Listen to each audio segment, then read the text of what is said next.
Game over. Fuck! What the fuck? Fuck! Who the fuck is fucking? How did you do fucking fuck?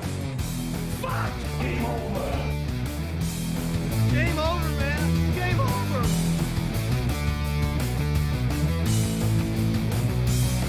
Wait a minute. There's things here. There's trees. There's rocks. There's birds. There's frogs. Come on. We'll bless them all until we get verschnicken. Join me.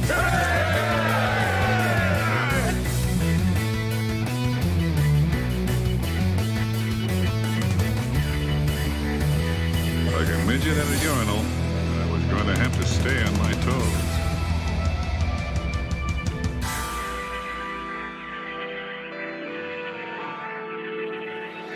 Why didn't somebody tell me my ass was so big?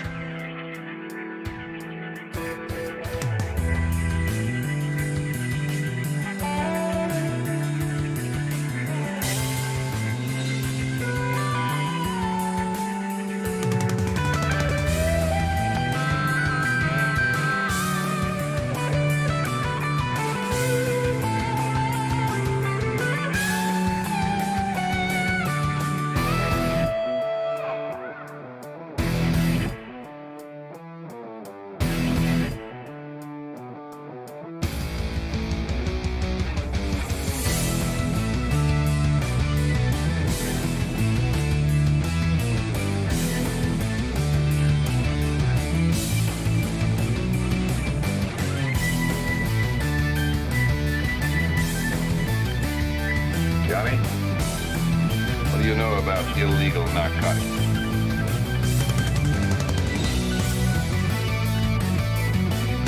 Oh, we're all blown to bits. Mind if I pull the underwear out of my crack? Show me child pornography.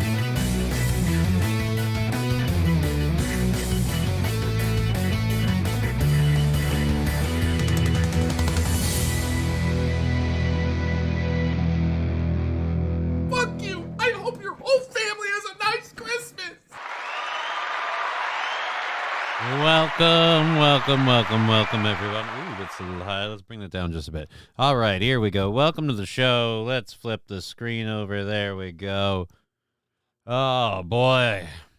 It is been a long day for me. Chevy JB saying, made it. Yes, you did, Chevy. Last time I checked, we don't have a whole lot of songs that feature the cowbell. I gotta have more cowbell, baby. I'm here today. Lab Glass is here today. That's awesome. Let's get a little cowbell for Lab Glass, continuing to support this show after 31 months. It is an honor, sir. Cowbell for Lab Glass. Ayo.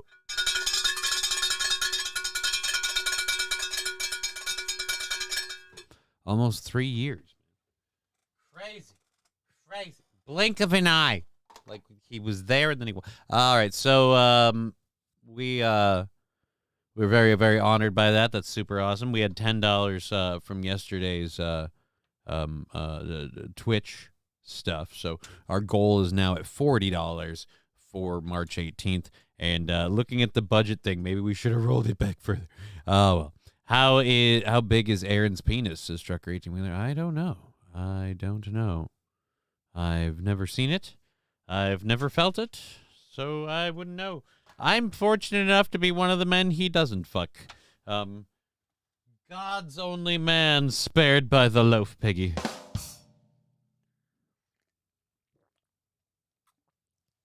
So yes, no clue. Your guess as good as mine, for we both probably have the same likelihood of knowing. Okay, St. Caesar extraterrestrial run-in. What? Here's a question for everybody. What do you swear that you saw but don't have any proof?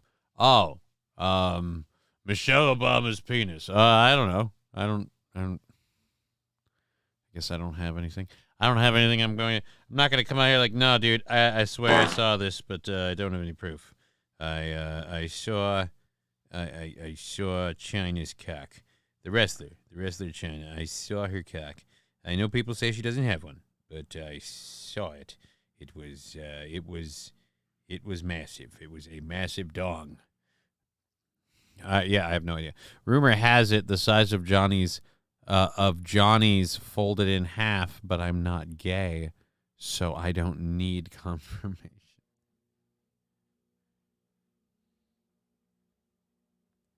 See, his is folded in half because it's limp like an old suit. You can just bend it over. Don't worry, it won't even crease. You'll be fine. That's a weird folded in half. Yeah, just bend it down in the middle. All right. He said it is a micropenis. Well, he said that, but mine isn't.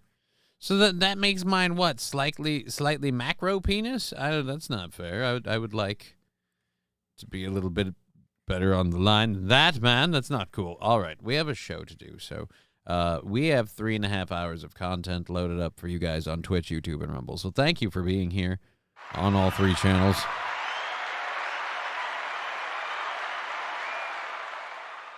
Mr. Q, do you know the difference between is that gynecologist and genealogist? Gynecologist? I don't know what gynecologist or whatever. That's like the baby doctors. I don't know. Why does this matter? Do you know the difference? Who the fuck cares if I know the difference? What are we talking about where it's relevant? One deals with your family tree, the other one with the family bush. Oh, get it? Aha. All right.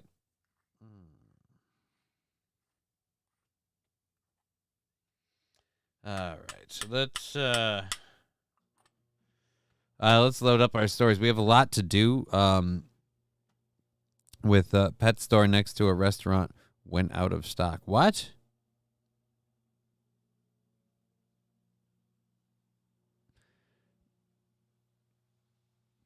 Crunchy said his was big, but then again, she was drunk when she said that. Yeah, she made a lot of accusations, I'm guessing under the influence that probably weren't true. I mean, you could probably give everything she said like a grain of salt. And seeing as how she wishes the episode was taken down and stuff, I feel like overall, even she wouldn't back up anything she says. Which makes it really hard to testify. All right. I just booped people with that. Let's do this. And all right, we have a couple of different things to talk about today in the first hour. Alexandria Ocasio-Cortez got captured at the coming out of a movie theater, and I say captured because literally they jumped on her like they were going to abduct her and do like a little, hey, we don't support this, we don't support that. She didn't respond the best, I'm guessing, but then again, they did do the whole thing of, kind of ambushing her at the movies. I get it, being annoyed and whatnot, but still, seems a bit much. All right. So we've got everything loaded. We've got everything set. We're just letting a couple more, give it a minute or two more for people to filter in. We usually have a little bit longer of a filter in period. Let's see where we're at there. Good looking there. All right. So just about ready to roll here with a couple of different stories, including our first one about a man who got an implant in his brain that lets him talk to a computer with his thoughts. It's creepy, and I'm saying how long till we get VR then? If you can plug my brain up to the mainframe, how long until I can go on the internet and F virtual people or get R-worded by virtual people as some have suggested in the metaverse. So it's just a question. Okay, and then what else? We have Haiti. Yep, Haiti declares a state of emergency, so we're going to check up on that. Where else do you find e-thoughts, says Rusty Grammar. I mean, how hard are you looking? Good e-thoughts are where you find them.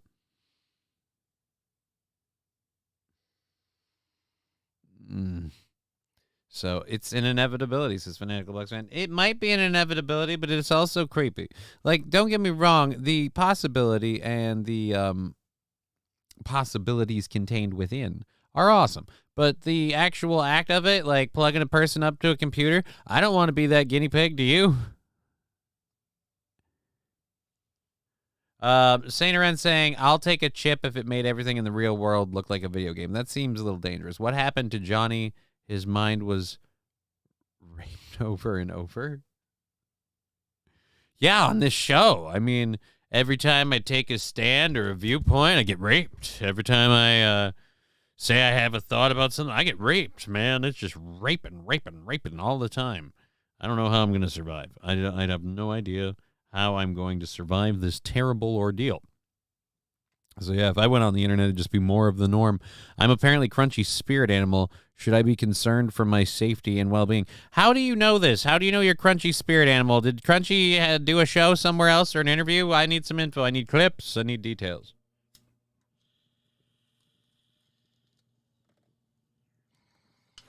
But yes, Crunchy cynicism. Apparently, when did she declare you were spirit animal?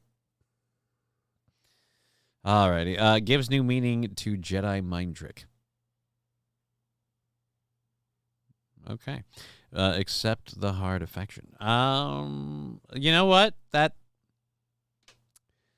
sounds like a good point to move on. Because I don't want to keep talking about getting R-worded. I wonder if I met Crunchy Cynicism in person.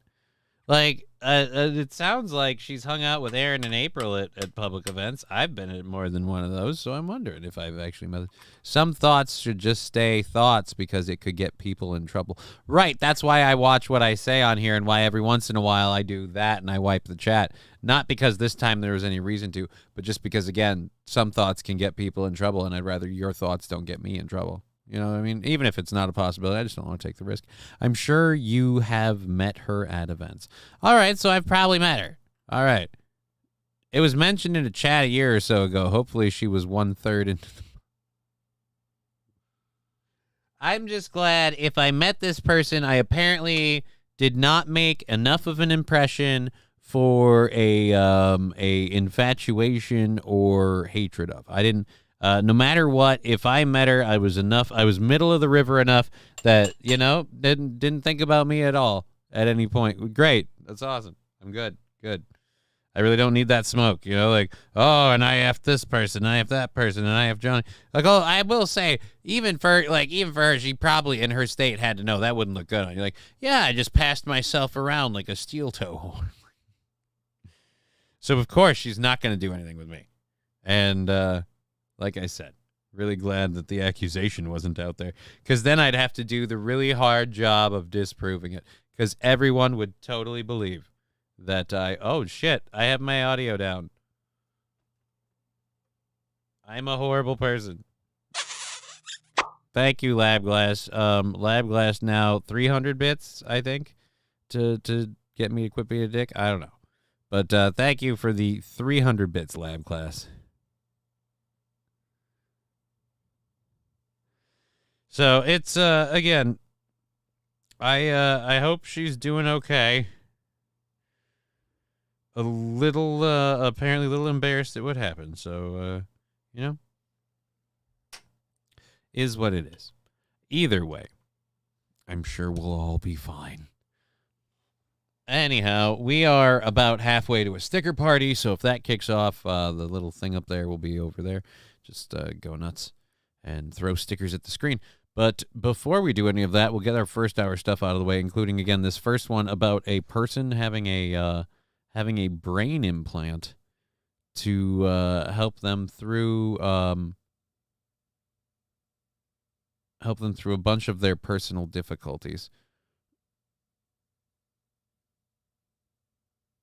Okay, this is dumb.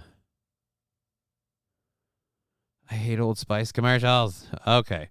Pause. Now I can unmute you so we can actually do a story. Thank you very much. Johnny, my dude, we got to trick out your chair. At the minimum, you need a bedazzler. Are you talking on this chair or the egg chair? Because the egg chair is not getting bedazzled. Humpty is not getting bedazzled. Humpty is, after I get this freaking car bullshit taken care of, Humpty's going to get hopefully a little bit of a interior lining treatment done, and then boom. And then Humpty's back in on the thing. Doing the deal. Rhinestones. What, like a rhinestone cowboy? I am not a rhinestone cowboy. Good to see you in the chat over there, Rusty Grammar. And again, good to see you, Aristocox TX. Good to see everybody. Thank you for being here. Let's go to something that both makes me hopeful and terrifies me at the same time. I don't know about you. Again, I am just one of those people where I'm like, well, when it comes to hooking people up to computers, like, don't get me wrong, I'd love to plug into the Matrix, but I don't want to plug into the beta matrix. You know, beta, you know what I mean? Like, when it's starting out, there's going to be some bugs, some glitches. You're going to turn people straight tarded with what you're doing. I just don't want to be one of the first ones through. You know, I want to see someone go in, come out, and be like, oh, it was super awesome. I pretended I was Link from Zelda. I was like, okay, cool. Now I can do something here. We have a possibility. Fanatical Bucks fan, just wait till version 2.0. Right, yeah, see, that's where I'm at, but I don't know how I feel about them publicly being like, and now we're working on 1.0, because again, I don't want to see how the sausage is made. What if it goes horribly wrong? Then I have to have doubts and concerns. You know, just roll it out like the COVID vaccine. It didn't exist yesterday. It exists today, and it's perfect. Don't question it at all. Just close your eyes and take it. How could that go wrong? It's never failed us before. All right, let's go ahead and go. Right. Everything you are watching happen on this screen right now is being controlled only with Mark's thoughts. So that just sent out a health notification. Mm-hmm. He describes it as contracting and then relaxing his brain. It takes concentration. It's a pretty involved process. It's one I don't take lightly. This has all been pretty sudden for Mark. He was diagnosed with ALS in 2021. See, again, people that tell me, like, hey, man, just hang in there, see how it goes. But you realize, like, a degenerative condition, this dude's at the point where he's got to push a foot pedal so a machine will feed him. I mean, come on, man. In 20 years, it will be so common we won't know how to exist without this. But how many of us are going to be alive in 20 years, Fanatical Bucks fan, with all of the zombie apocalypses that are supposed to happen? Jesus coming back. I suppose technically, is that another zombie thing? Because he's been dead this whole time. So, I mean, isn't Jesus just the original zombie? True. Mark has since lost control of his hands and arms. He will likely lose his voice. Mark didn't hesitate to sign up for a clinical trial to have this placed in his brain. It's called a stentrode. The one thing about this disease is it affects your physical, but not the mind. To me, it gives me the opportunity. Why do I find these things? Do you know what I need? I need a mirror to stare into to go, oh, well, that sucks. Fucking dumbass. But yes, I'm sure that's one of those, like, he didn't hesitate to sign up for a clinical trial. Right, so what's this clinical trial going to do? Well, we're going to put a wire on your nerve. And what if it goes horribly wrong? Well, then it'll do nothing. Will it cause some residual pain? Nothing insane. Fanatical Bucks fan saying, I heard The Walking Dead was biblical. I mean, at times. Johnny has a foot pedal that controls his fleshlight. Oh, if only. And that thing would be frickin' pegged to the floor. Opportunity to be able to continue to do things that I'm able to do now just by thinking about it. In the world of brain-computer interfaces, or BCIs, it is still early days. In fact, it is still early days. But we look forward to the day when, without even thinking about it, it just naturally knows what you want. How bad would that be if, like, all of a sudden they, like, got leaps and bounds overnight and they plugged him into the computer and they're like, we've done this with a few other test subjects. This little thing here has revamped everything. It goes beyond just what you're thinking now. It really just taps into what you're truly thinking. And the minute they hook him up, just porn, and he's just like, no, I didn't. And it's just like big booty Latinas. He's like, Jesus, I didn't even type it. Like, no, but you've been thinking it. You dirty little bastard. Yeah, I can't use my arms or my legs. I want something to touch my dick. Well, it still works, God damn it. Nobody can reach it. How do you tell the robot with the spork to fuck me? I don't know that you do.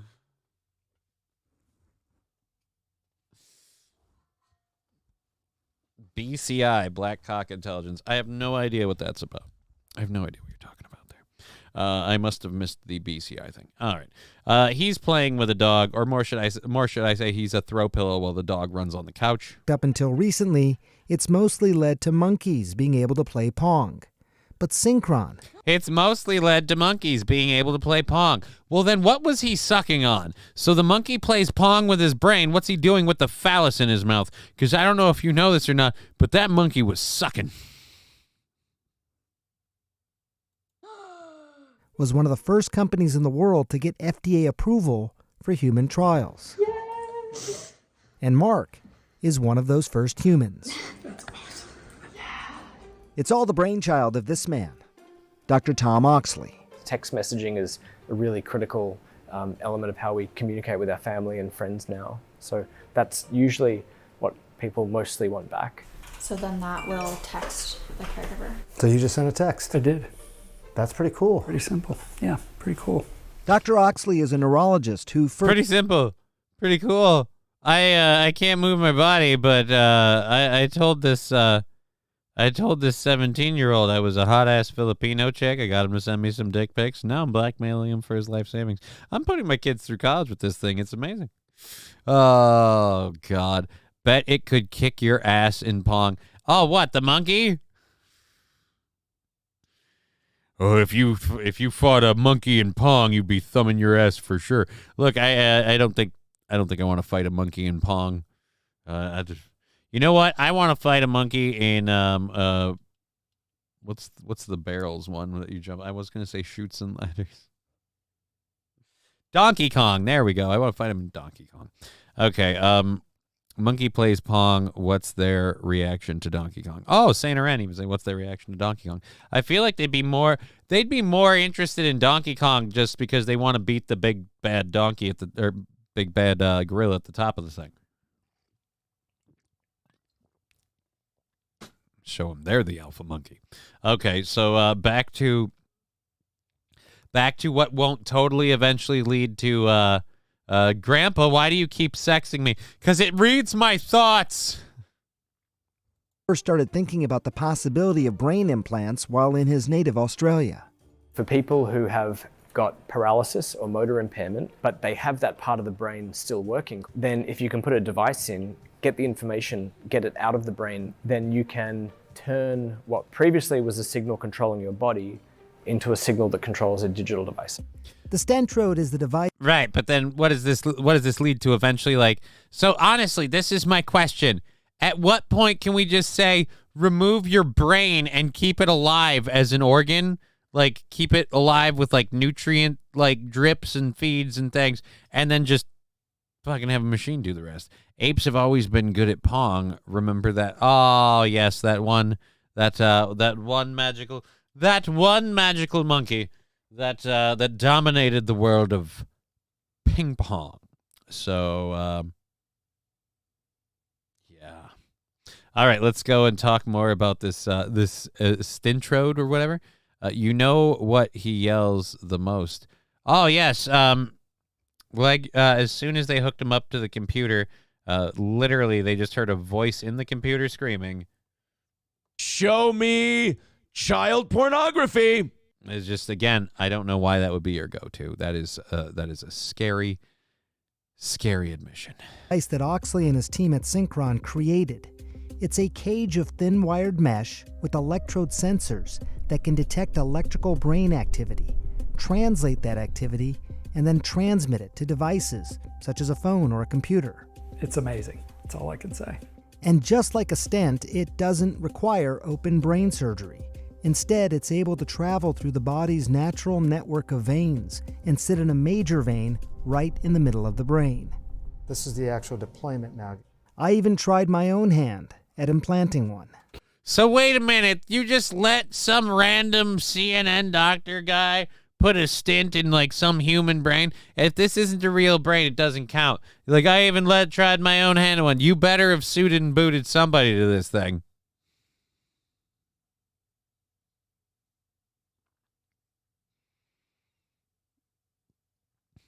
I'm going to hire some teenage hacker to code malware for the neural link that just shows junk ads. I called some kid And now all of a sudden my eye, every time I look at my computer, all I see is ads for junk mail and child porn and the pop-ups, and they don't stop. Yeah, they hacked your stint. It happens all the time. How the hell do they do it? Well, they go into the operating code, and they lock in the signal transponder that identifies you with any wireless signal. I don't understand all that words. Just make the stuff go away, but keep the boobies. Oh, boy. We're making technology for the people who can't use technology at all to be able to interact with it. The scary part is how many of them are going to have any idea. Call IT and they say turn grandpa off and back on. We can't do that. If we unplug him, he might not come back on. Look, just unplug him for 30 seconds, make sure he's completely shut down, and then plug him back in. Yeah, he didn't turn back on. What do you mean, Grandpa? He didn't turn back on. We plugged him back in. He's still dead. He is still dead. Oh, boy. Let's go. This is creepy. Keep pushing out the stent nice and slow. Keep going. There we go. So that's deployed on top of the brain inside the blood vessel. I think the procedure went well. It went well. It was your first attempt, no practice, and you landed it perfectly. The procedure... Wow, he's Dr. Sanjay Gupta. Let's just say there's a certain amount of natural... It's like he was born for this. And by born for this, I mean being a medical shill for CNN. That's what I mean by born for this. Is minimally invasive, and you can't see the device just by looking. The stentrode is threaded up through a vessel along the neck. Right here you can feel a little cable. That's actually connecting that stent to a device that now sits right I've had a stint in my heart. Let's be honest here. I've had a stint in my heart. And I don't care if it's doing something magical and life-saving or not. It feels highly abnormal. You notice forever and ever that it's there. And then when they take it out, you notice that it's gone and the wounds still hurt. I still get residual pain from my stint right here. I still feel sometimes like there's a cord in a tube. It just,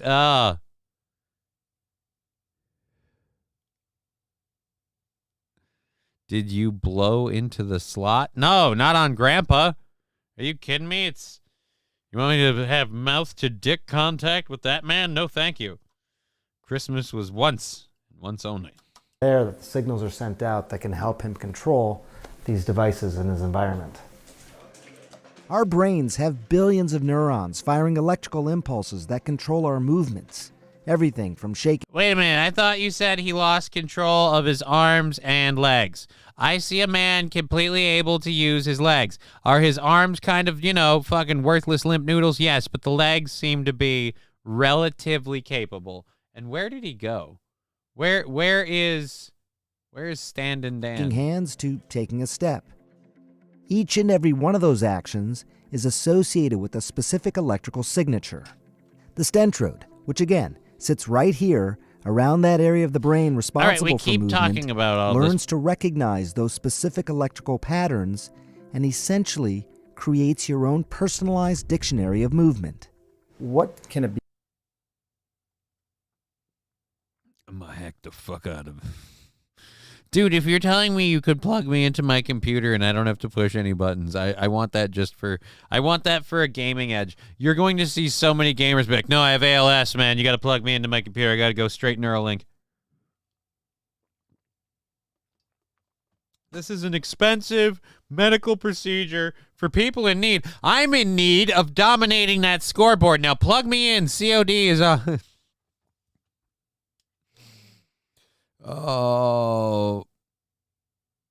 The biggest problem is these devices don't run off of magic. They need power, right? So if we, so all we need is to continue to have, like, this is one thing I always tell people where they're like, oh man, you shouldn't be bummed out about your condition or depressed. There's always a chance that new medicine will come along. Yes, there's always the chance that something will come along that'll save me, that will only require the continued existence of modern society as we know it to maintain this level of safety, security, and capability. None of those things are in jeopardy right now, and we don't have to worry because it doesn't seem like the world's falling apart at every turn. So I'm sure I'll be fine if I just, wing it. Legal aimbot, right? It's not even, it is. It's legal aimbot, and for me, it's never fail my rotation again.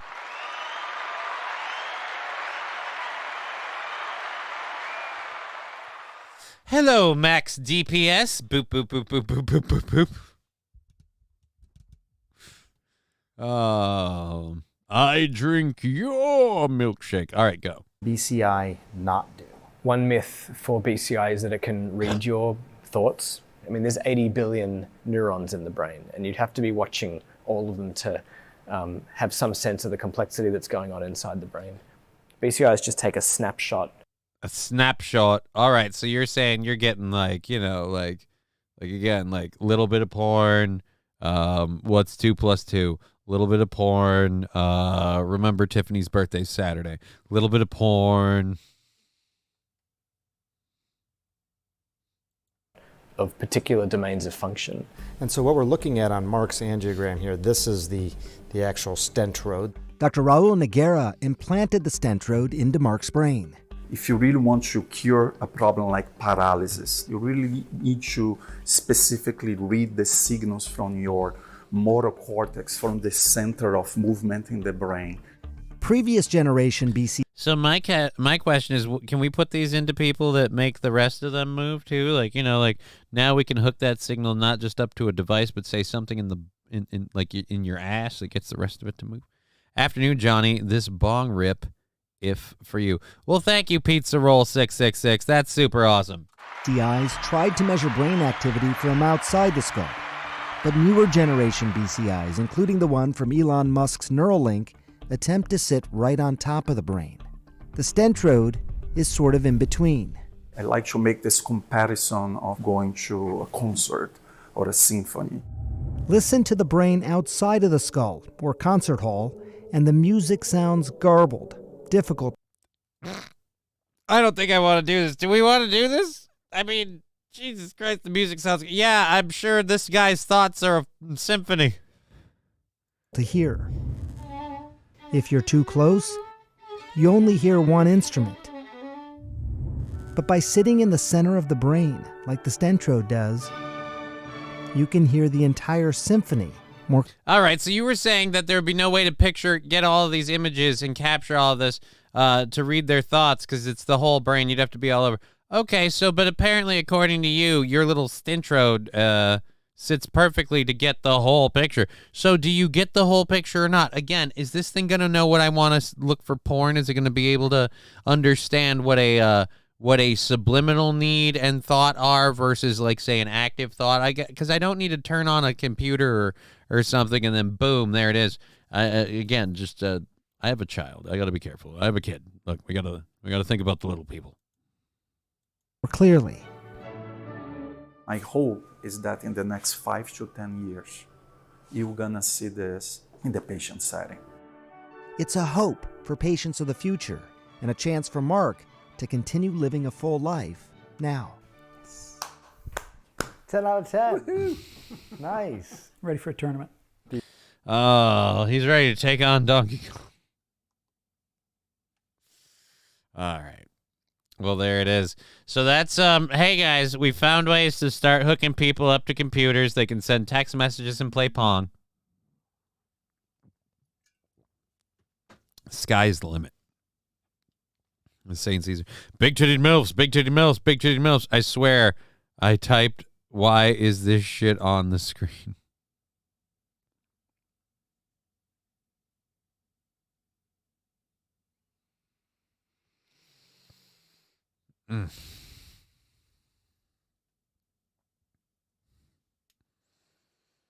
Alrighty, so that was just I'm sorry, I just needed a moment there just to kind of get through that. That was a strange one for me. And I don't mean to brag if I seem a little loopy today. I am exhausted. I have not slept well for the last 2 days, and mental fatigue is a real thing for me, and what it does to me is awfully interesting. So I get real loopy. People are like, hey, man, are you drunk? No, you're smoking too much weed. Barely smoking what I normally do. In fact, barely at all. Oh, well, you seem really fucked up. Yeah, I do. It's called mental fatigue. It's loopy. It's whatever. It's whatever. Who gives a Everything's fuzzy. Okay, so I didn't notice as Fanatical Bucks fan. Well, that makes one of us. The other 7 are laughing their asses off because boy, oh, howdy, did they see it coming a mile away, even before the show started. Why is it always the blacks? Sorry, BrainLink slipped. Thank you for hooking. Thank you for hooking me, Jesse Lee Peterson, up to this computer. If I can ask you now, what is wrong with black people? How would you explain the fall of society, and why does it come back to black people?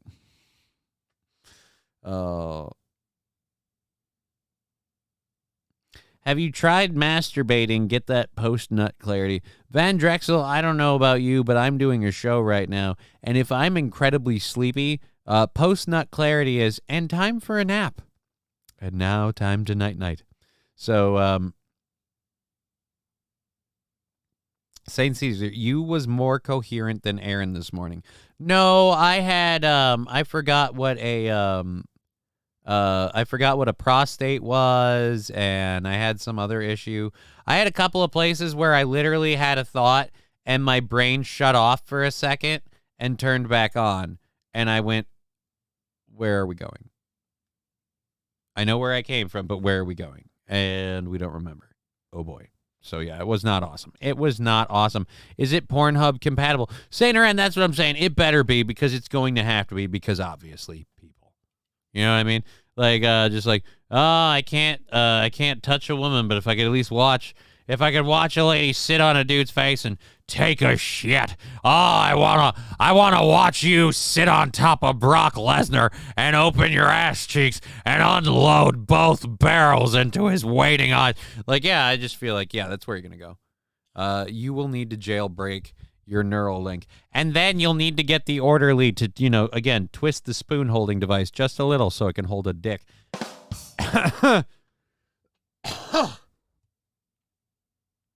Sir, they're trying to get the robots to jerk them off. That's all I'm saying. I'm glad we've given these people neural links, but it seems like all they want is someone to touch their penis. It's always someone to touch the penis. Spank Bang compatible. Spank Bang has old school browser scenes. These are things I don't know. Why? Because I actually don't cruise for porn or know much about porn. The heyday of porn for me, DVD. That's where it was. It was DVD. You had a few, for when you needed some help, and then other than that, you got laid. And overall, I have to say, I have not been motivated to find more porn. It's easier to get now than ever, and maybe that's part of the reason why. I think it was the thrill of the hunt for me. I think it was walking into a store and be like, smells like old jizz. There must be porn here. Like, I mean, you know what I mean? Like, it just... Now it doesn't... Now it's not a thing. Now it's like, oh, dude, check your phone, porn. Oh, look at this ad, technically porn. Hey, guys, Twitch is now allowing, would you believe it, practically porn. OnlyFans. It's like custom order porn. Ma'am, if you were in a German salsa video, you'd tell me, right? All right. I used to have a massive DVD collection. Then the web happened. I, again, feel like massive DVD collection is, again, a problem. I mean, how many DVDs do you really need? I feel like you have a couple, for a few different flavors of action, a few different things, and then that's it. I didn't even have massive DVD collection. I had just a mildly, like, what was it, 3? 3 or 4? One of them wasn't even mine. One of them was a friend. I was like, yeah, check this out. And I was one of those weird people like, what, you want me to borrow this and give it back? No, just hang on to it for a while, then maybe give it to somebody else. I don't give people porn. Everything has a category now, right? And I'm the weird one because I have to ask, hey, What's the aisle I have to go into to find one lady watching another lady beat the shit out of a third lady who's sodomizing a guy? Feel like that should be in the front, like the hot demand item. All righty, so that got way too real. Let's go ahead and I love that I don't have haters. I can say this shit all day long, and people aren't going to believe it or not. It isn't going to matter. It goes nowhere. Nowhere. For me, it dies on the internet. All right, so Haiti declares a state of emergency. We have armed gangs that have taken over Haiti. Spoiler alert. They've broken people out of prisons. They've done. So now we're going to check in on Haiti, see how it's going, see how they're doing. Let's catch up with the chat real quick on the stories that have just, well, I suppose it wasn't a story. The weird porn door we kind of kicked open for a minute. DVDs, burnt CDs in case of internet outage.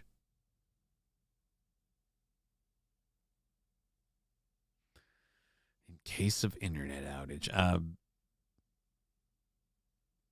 You know what? I don't have a bug out porn bag. I don't have a dude, when apocalypse now happens, I've got 2 bags, one for my survival, one for my spankvival, man. I'm going to make sure that when the world comes to an end, I am happy, healthy, alive, and nutting on a regular basis. And not one of those teary-eyed depression wanks just, if only there was a woman. No. I do not have that. I've got 2 flashlights, battery operated, and solar powered. Because if everything goes down, you don't know how long batteries are going to be a thing. Okay. Can we go back to Haiti now? Is that the weirdest one ever? Can we go back to Haiti now? Can we go back to doing the story about Haiti? Yeah, where things are turning to hell. If the internet goes down for an extended period, there probably won't be any power either. Right. I'm feeling like if the internet's down, why will you still have your DVD player? Well, now that the DVD players are down, you just hold the DVDs to the light. And the sun shines off the light, and you know somewhere you're beaming a signal of titties into the universe. And that's how alien life will find us. Their scopes will survey the stars. They will look for planets near and far. Boom, bubble, boop, boop, bubble, boobs, bubble, boobs, boobs, bubble, boop, bubble. Wait a minute. Boobs, bubble, boobs, boobs, bubble, boobs. What do we have here? We have a signal, sir. When we get closer, it says boobs. We get closer, it says titties. And then after that, it says, hey, I just came. I don't know why the aliens are British, but apparently they are. So, hey, you know what? Do it. Book of Ejac. Oh, no.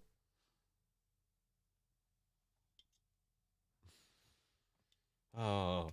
It was God's final gift to the people. And what was it? A whole lot of cum. That's what it was. That's what it was.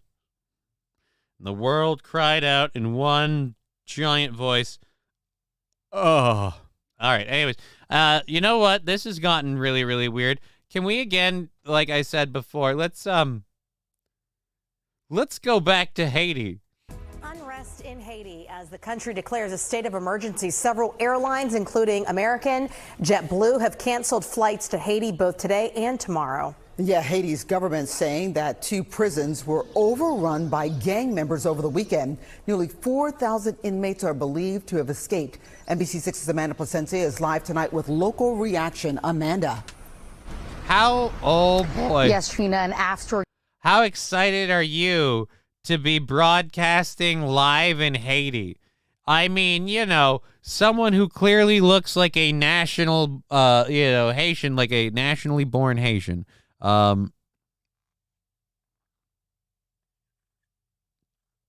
You look, I'm just going to say you kind of stick out in Haiti. And right now it seems like, I don't know, civil unrest, maybe not the best time to send. I mean, if you sent a lady who looked like female Rambo, who I'm like, oh, if anyone tried to fuck with this chick, she's going to end somebody. You better have some self-defense classes. like under your belt. Like that's one thing I'm gonna make sure my daughter always has. I want her to literally know how to be able to handle herself because yeah, dude, I don't know if you know this or not. A whole bunch of prisoners got her. She is fat, she will be okay. Fall in the Great, what if they're into that down there? What if they like ladies with a little extra? You know what I mean? What if she won't be okay because she can't run away? You know what I mean? They get, oh, I don't necessarily like going for I don't necessarily enjoy bacon, but some pigs are easier to catch. You know what I mean? Like, I just, again, we can't know that we're safe. Gang members orchestrated a violent prison break in Haiti over the weekend. The Haitian community here in South Florida, they're feeling the effects of that weekend's chaos. Prison doors were wide open and cells were empty after armed gangs stormed 2 prisons in Port-au-Prince over No offense if the cells were full. I'm like, all right, so you get everybody to go into the dormitories. It's just like rows and rows of cells. If someone starts murdering somebody in that, who's to stop them? I feel like whoever you have locked in there probably really, really bad. The weekend, about 3,700 inmates escaped and at least 12 people were killed. Unfortunately, what we saw this past weekend was Haiti getting worse. Whenever we think that we've seen Haiti at the lowest, something happens that is really sad. Remember, this was a slave colony originally. This was a slave colony. Whenever we think we see Haiti at its lowest, it gets worse. Right. It was at its lowest as a slave colony. They had a revolt, and they killed all of their enslavers. They freed themselves. Hooray! And then it got worse. Shows us that we're not quite there yet. Haitian advocate and immigration attorney Patricia Elise, who has family in the country, says its recent prison break reached a new level. We now have more criminals, more kidnappers out in the streets. People are scared. Family members are scared, terrified. You have U.S. citizens and Haitians physically in the U.S. petrified as to what's happening to their families back at home. Haiti is currently under a state of emergency as authorities have ordered a nighttime curfew to try and regain control of the streets. The violence has also presented immigration challenges. In January of last year, the Biden administration included Haiti in a humanitarian parole program to reunite families. But there's been a lot of delays with cases still pending. Because of what's happening in Haiti, especially this past weekend, I really hope that the administration not only looks to prioritize humanitarian parole applications for Haitian families, especially those that have been pending for more than 6 months. It's really imperative that they try to adjudicate those. Gang leaders have taken over more than 80% of the capital as their aim is to oust Prime Minister Ariel Henry. We have more immigration now than ever. And by the way, everybody, because of all of the unrest, we should drop everything to prioritize the Haitian people first. Keep in mind, there's a whole bunch of people that we're not even collecting paperwork on. I found a story about apparently Biden doing something with planes that are coming into the through the Freedom of Information Act. It has come to light that the Biden administration has sent a couple, like 43 planes loaded with thousands of undocumented immigrants into the country, just completely circumventing the borders. Just, here you go, right there. Just drop them off. They won't say where the planes went for fear of like retaliation and reprisals by people in those areas, but they did happen. Creepy as fuck, right? Creepy as fuck. But yes, let's drop all of that and prioritize the Haitian ones because all of the unrest going on over there, which again, I'm sure is somehow our fault. I'm sure somehow it comes back to the U.S. and U.S. policies. Yes, we should make keeping the Haitians out a priority. That's not what I'm saying, Toastmaster, nor her. But you know now that you do say it. Nobody's saying it. All right. Nobody's thinking. Look, nobody's doing that. Nobody's doing that. He has been traveling abroad trying to get support for a United Nations-backed security force to help stabilize the nation. The Haitian community should really rally and really push for a UN-backed security force to go to Haiti. We really need it. We need that force to come in to give people some type of hope. There's no hope right now. And the U.S. Embassy in Haiti has advised U.S. residents that are living in the country to leave the country.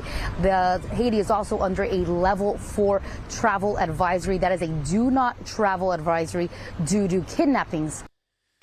Due to kidnappings, you know, all of the greatest reasons. The greatest generation. All right. Nope. There we go. There we go. Now we're cooking with gas. Okay, so Haiti is not doing well. And we don't advise people travel there, but we're going to leave that lady there to report the news. Is a really weird, I'm just saying that's a weird, like, on-location assignment. On-location assignment. Strange. SS Stern, holy crap. Holy crap to what? To me in my current condition, because, yeah, I feel loopy as F. We are $10 into our goal on the it's the 18th of March. The 18th, we're $10 into that. So anything we do today goes to that. That'll be super duper awesome. Hooray. We'll kick all that forward. Otherwise, when we get there, holy Jesus Christ on a cracker. Thank you, Fettuccine Alfredo. Otherwise, when we get there, I'm going to start seriously, like, essing bricks like a factory maker. I'm going to build a house out of the bricks. All right, so we have a few more. Excuse me. We have 2.5 hours left in the show, and we'll be doing all of that. We've got a variety of stories to go. We still have our first hour story stuff. We have Hillary Clinton saying something that, one, proves again people should not let Hillary Clinton speak, and two, that I feel like a lot of people on the left and the right, but particularly right now in the left, are just blatantly to your face going, no, I don't get what your problem is. And it's getting funny and sad at the same time. So that'll be great. Haiti. Yeah, Haiti is holy crap. Yeah, Haiti's a shit show, and it's not getting better. And like so many other places, apparently the U.S. needs to step up its efforts to supply aid and everything else, and the UN needs to go in and bring in peacekeeping forces, which is a really, really politically correct term for, and America needs to send their military in to, lock everything down and provide law and order while we build our utopia that is anti-weapon and anti-war and anti-everything that got us here, so that way we can hate the establishment. Fucking dicks. All right, is she really out there or just faking it? There's a movie with Ricky Gervais where him and another guy fake report from South America, but are actually in New York the whole time. What? Toastmaster? I don't know. But I'm gonna guess that CNN would not go to the lengths of like photoshopping a fat person into Haiti just to make them look like an impartial news source with some sort of accuracy. I just don't think. I feel like they're more likely to just not have a value for human life and be like, well, that one's expendable. I mean, if she goes, then we get to have a whole, like, hey, journalist struck down doing her duty. Oh, my God, the another saint of truth and integrity. But, yeah. All it would be is a green screen. Right, but if it were a green screen, how do you know that sea cow doesn't eat it?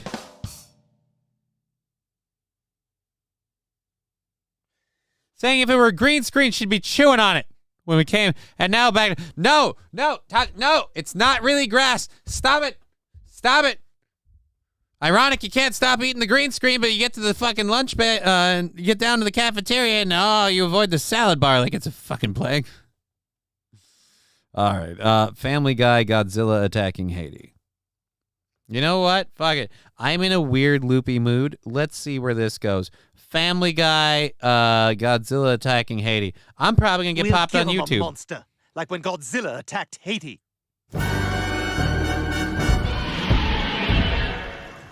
Oh, my God.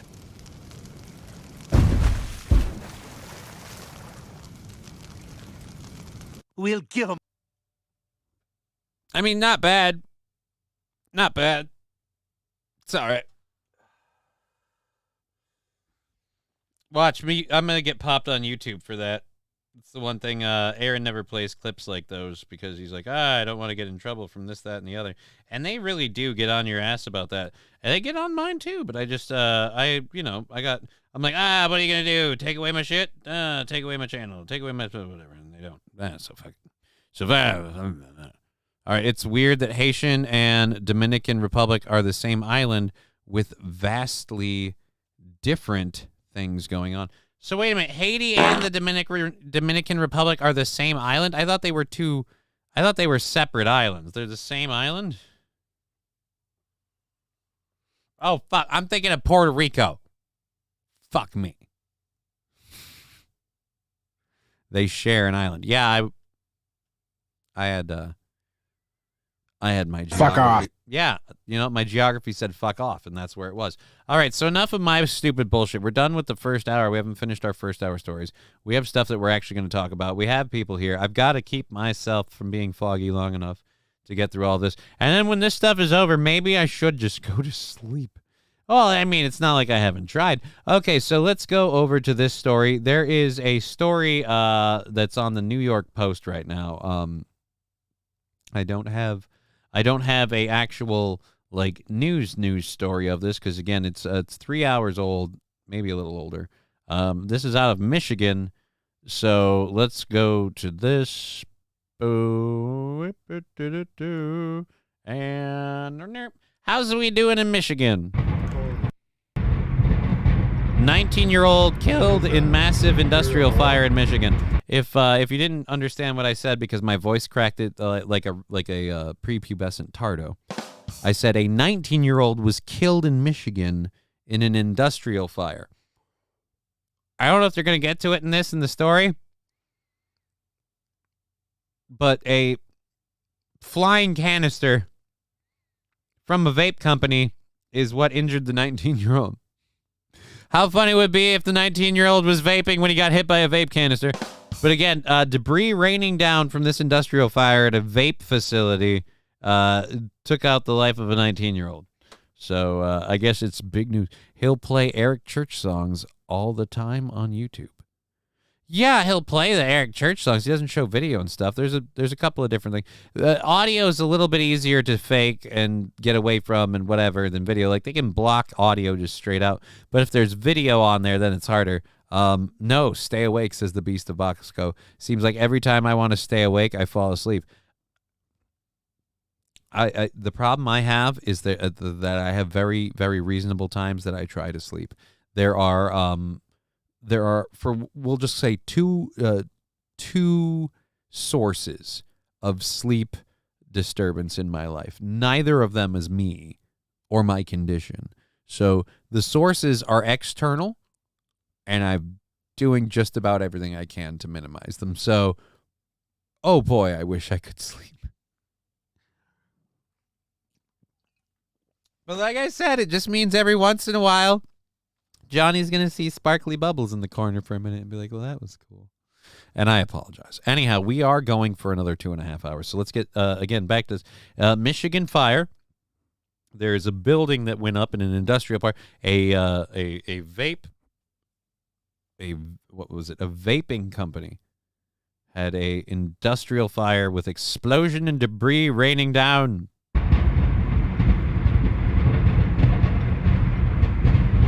They're shooting off like fireworks. Just.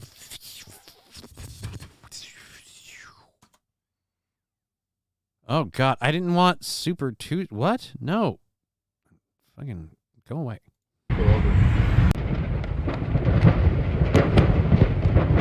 Dude, again, things are shooting off into the air like projectiles. It sounds like a train is passing by, or you're in the middle of a bombing run. Holy boy. The Beast of Busco. Fetty! Yeah, it's like Fetty. So those tiny Chinese batteries caught fire, I bet. Dude, I don't know. It depends. It's a vaping company. the explosion, the debris? Are we talking like did they carry vaping supplies? Did they make their own vape stuff? There's so many things we could be asking. Do they make marijuana vapes? Because if they're making THC vapes, one of the very, very popular ways to get the THC out of the weed with a vape involves using butane. And I, for one, am like, well, that doesn't sound like it would be a good process. But yeah, I bet it's THC vape. THC Vapa, it's Michigan. I was just saying it. So I don't want to disagree with him because he's reaffirmed. And that makes me feel smart.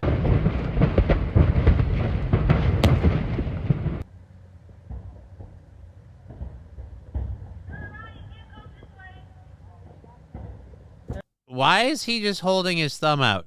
Is he thumbing for a ride? He's in pajama pants. What the? Waving. Fist pump. Hand They're up. gonna shut, growth back from probably Mount Clemens all the way to probably like 12 Mile down.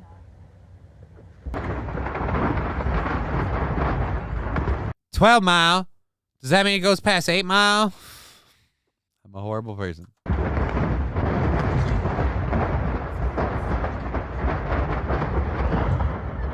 Oh, beautiful for spacious skies, for amber clouds of fumes.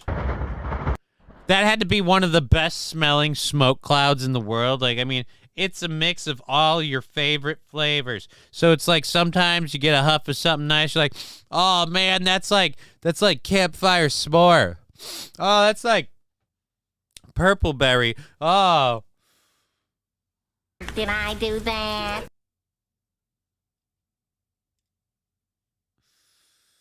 Oh. I meant vape. I go there every month to reload. All they got is dispensaries. So thank you for the sticker fettuccine el poo poo. Let's keep an eye on the sticker party thing. 340 bits away from a sticker party. Anything you kick into the show today helps keep our little program funded, which the goal is on the 18th. So we have this week and next week, and then it's back to making that $50 a day. So we'll see how we do. You know, life gets hard for everyone, and we'll figure it out. So there's that story. Let's drop back here. Go over there. Let's do that and close this one up. So that is, again, out of Michigan. They're everywhere. Everyone is high except me, says Toastmaster. Well, if what the Beast of Busco said is true, I don't think that's going to be the case for much longer. It seems like a lot of people aren't going to be high in Michigan because one of their dispensaries went kaboom. Kaboom. Chevy JB, Purpleberry. Yeah, I had a brain fart. I don't know if I've told you this or not. I have not been at my best all day today. I don't know if you could tell. I was especially dog shit this morning, and I'm still kind of dog shit right now because it's just the wheels are loose and the whole thing's rickety, and I really got to just take a break and rest a bit, and we're gonna get there. We're just gonna get through the next 2.5 hours of show. And then move on. Toastmaster, there's hundreds more. Well, then I guess nobody's out of luck then. Everybody wins.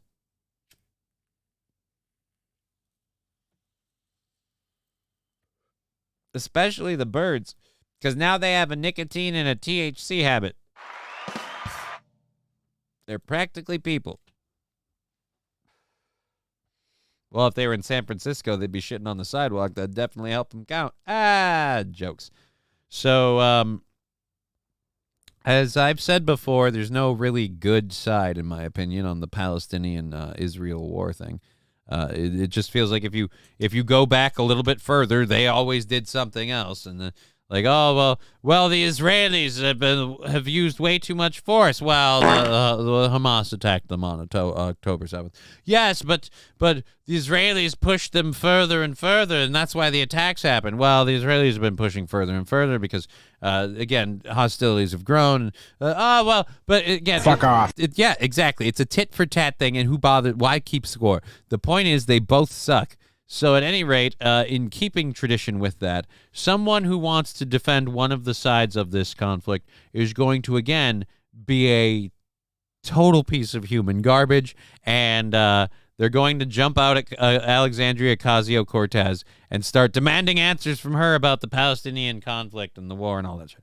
Now, look, I don't think Alexandria Ocasio-Cortez is anything more than a hot bag of shit. But I will say, jumping her in terms of, like, ambushing her after she comes out of a movie to get her hot take on your hot take. By the way, it doesn't matter. None of it will change anything. Even if you changed her mind, like, deeply in the depths of her soul, tickled her vulva and changed her mind, you are not going to get anything out of her. Even if she really, really wants to fight for your cause, she won't change the sway of things in government. The way things are is because a lot of people, both in and behind the scenes, want it that way. So you're not going to get that, but go ahead and, like, when Alex Stein does it, it's at least kind of trolly, kind of jokey. This is, again, a weird one. Like, this is, because it's at a movie theater, it's at a public venue. To me, this is just a line above, like, we're going to wait inside the women's restroom when she thinks she's safe. We'll be like, and Miss Cortez, answer for this. She'll be like, dude, I'm trying to take a shit. Like, all right, so let's, but again, it is Alexandria Ocasio-Cortez. So as much of a dog shit thing I think it is, I also don't feel, I'm weirdly not feeling that bad, but we'll see. Genocide in front of everybody. It's not okay that there's a genocide happening. You're not actively against it. I need you to understand that this is not okay. She went up to them and told them something to their face. By the way, Mrs. This is not okay.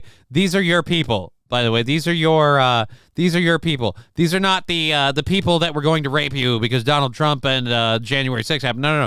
These are not those people. These are your liberal, stand up for your rights. People need to be held accountable. We need to change the system, to change the dynamic, all of that bullshit you feed people.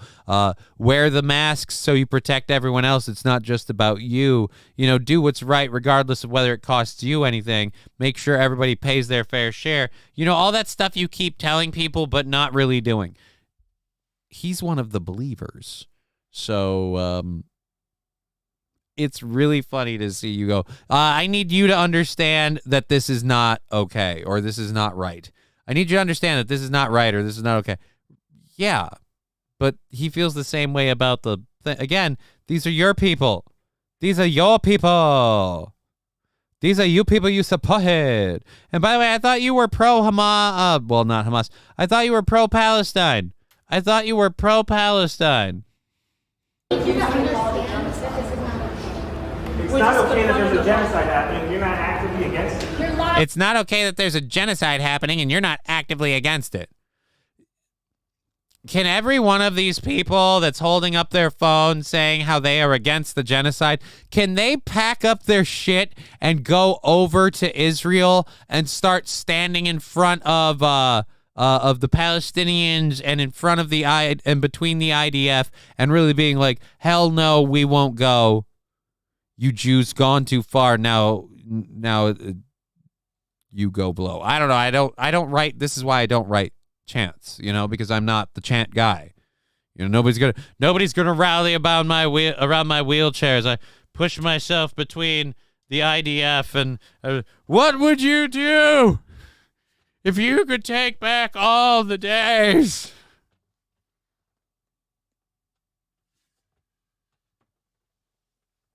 Again, I want to see the actual fucking we got to stand up for our rights. Pretty sure she is pro-Palestine. Right, but the thing is, she's not standing on the steps of democracy with a with a torch burning, screaming, "We won't take this anymore. Democracy dies if we don't get our way." Because that's the whole thing they've been doing this whole time.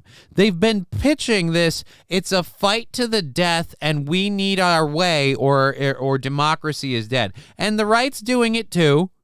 The only difference is right now with the right doing it is it's partially true because people on the right are being unjustly persecuted by the Justice Department, scrutinized for reporting stories without a political bias, and again, wrongfully harassed and harangued by the government for political reasons. So that is actually happening. I just don't think if the right's in charge, it's necessarily going to stop. It's just now it's the people on the right. I always say, how long until it's me?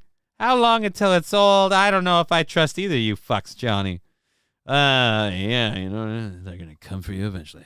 No sleep till Brooklyn, says Fallen the Great. Well, then I'm screwed, because me making Brooklyn's going to take a hot minute. I move at the speed of smell. I'll see you next century.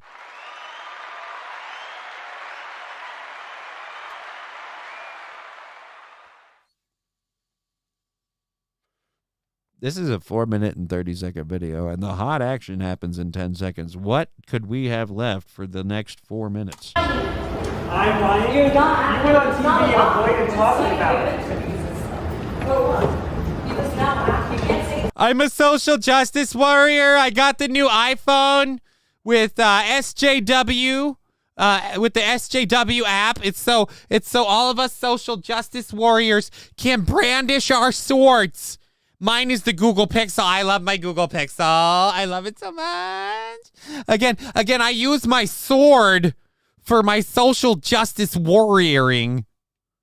Fucking A. I am so sick of these people that feel like they're up there in the front lines fighting the good fight because they have a phone and an app and they shared it on Instagram. Can we make these people actually fight in a war, please? Can we make them serve a tour of duty as a result of being, I'm fighting for a cause? No, but you're about to, ass fuck.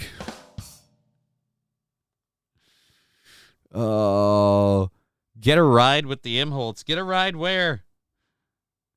To Brooklyn with the Imholtz? I don't think so. I don't want to know what they consider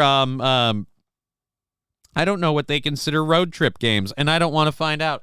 I do not want to find out what road trip games are and how they'll somehow have to involve me sodomizing or getting sodomized by Aaron Imholt. I don't want to do it. I don't want to do it. I can already imagine that that's where it's going to go. History has shown, and it's just safer this way. So that's all I'm saying. You know, that's why they say don't fist your heroes. You know, they'll never be the same after, and neither will you. It's just bad.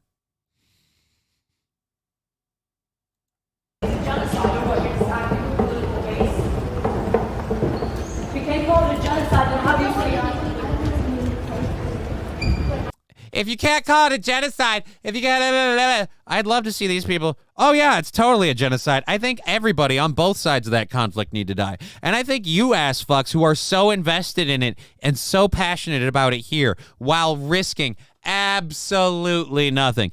Absolutely nothing. You're not going to lose your job for your stance. You're not going to lose anything for your stance. You, again, aren't going to get noticed or cared about for your stance. You are risking absolutely nothing, but you care so star-spangled much. Again,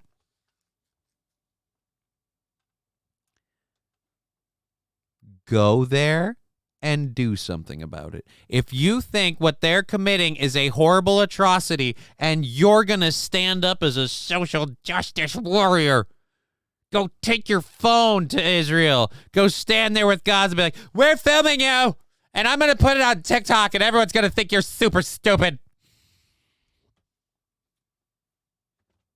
Go do that, please. At the very least, it'll be highly entertaining. Just a whole line of them like, they won't stop us. We've got TikTok and Instagram and Elon Musk's Starlink. We will never be stopped. We will never surrender. Holy Jesus, fuck, they just shot Timothy. Oh, my God. And then they're covering down. I'm so sorry, Mom. I'm so sorry, Dad. I didn't realize things would go like this. I figured if we all stood up here, one giant rainbow hair-colored group of quasi-non denominational genders, then maybe we'd be left alone. Hatred and bigotry run amok. And that's just the Palestinians. Then the IDF is over like, yeah, I don't think we want to help you either. Gino will be there for comfort, Johnny. No, Gino would be the end destination. And as far as I know, I'm the warm-up fuck cushion. I don't want to be that. I am nobody's fleshlight. I don't care how mobile or immobile I may be. So, like I said. And why would I be driving to Brooklyn with the impulse? Why do we? Oh, yeah, no sleep till Brooklyn. Oh, I was going to be like, what did we? What? Blah, blah, blah. We're not lying. We're not lying. You've been We're not saying it in lying. interviews. It's insane. You haven't been calling it a genocide. You haven't been calling it a genocide. Now you're telling us we're lying? Dude, she tells everybody who confronts her with facts about her behavior that they're lying, okay? You guys all supported her and shouted about the mean, sexist media and news when they reported about her kind of not paying her fair share. You guys are lying. You're misrepresenting the facts and you're lying. Yeah, she always says you're lying when you confront her. That is her go-to move. Now the other part that's equally stupid. What is she supposed to do? More importantly, what are you going to do? You're going to, again, film it with your phone. If she declares it a genocide, what does that get you? You're doing so close to nothing, I actually want you punished for it. Then just say it's a genocide. Just say it. Over 30,000 people are dead, AOC. You can't just say it for once. Just say a word. That's it. That's all we want you to say. That's all we want you to say. Just give in to our demands. We're not willing to have a discussion or a debate. We're just going to show up and demand you do what we want. And again, I remind you, these are the people that she cultured and groomed in her organization.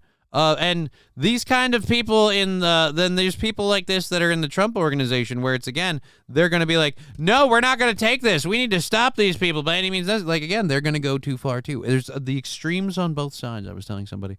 But yes, U.S. Representative Alexandria Ocasio-Cortez has been harassed by pro-Palestine activists outside a movie theater. Again, harassed by pro-Palestine activists. Pro-Palestine activists, go there and fight on behalf of Palestine. Do something about it. Or how long until they? You know what? I bet you more likely than anything, if any of them were going to do anything, they'd attack something in the U.S. We'll actually make our own homegrown terrorists because they'd attack something in the U.S. because they don't want to risk giving up their internet and their Netflix and their favorite shows while they're planning to destroy something on behalf of this genocide that needs to stop and a message that needs to be made. It's bad all over. But yeah, all right. I really don't like the phone warriors that are so just call it a genocide. Just pack up and film the genocide. You know what? You know what it is? Why don't you go over there and show the genocide? You know, go be the cameraman. Again, do it. Do it, meaning. Concerns remain after bill about. Oh, yeah, we have a bill about arming Utah teachers in a classroom. Oh, boy. And this is from 21 hours ago. So we got that one to get into. You want a Netflix in Israel?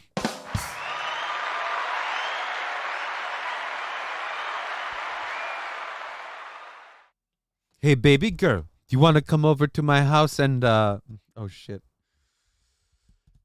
I said I was going to say hijab. That's the wrong word. Fuck, I screwed up my own joke.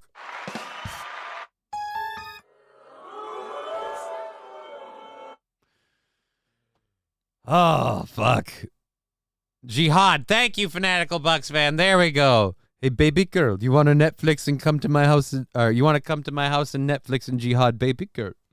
That would work better. I fucked my own joke up so much, which makes it worse because it's supposed to be, a saucy, culturally insensitive kind of bit with the voice and everything, and then to screw it up, now you're offensive and you're fucking dumb. Oh, Jesus. No wonder we only made $10 yesterday. We're going to burn. We're going to burn. The whole thing's coming apart. It's all falling down around us. But while it does, we still have a few fun things to talk about. You want a Korean chill? I don't think you want a Korean chill. What, North Korean or South Korean?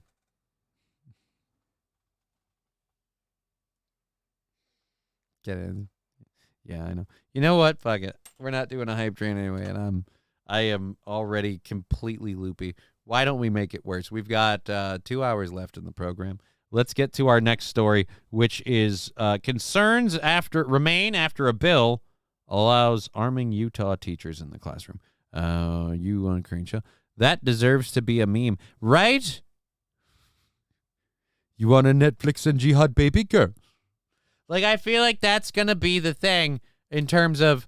That was a little loud. Thank you for the 25 bits, Wilmer Autotech. I feel like that's going to be a thing in terms of... The biggest problem I have with the protesters today is... Protesters today, in my day, okay, protesters had the balls to protest by risking something. You know, the protesters at the colleges, they got shot and murdered.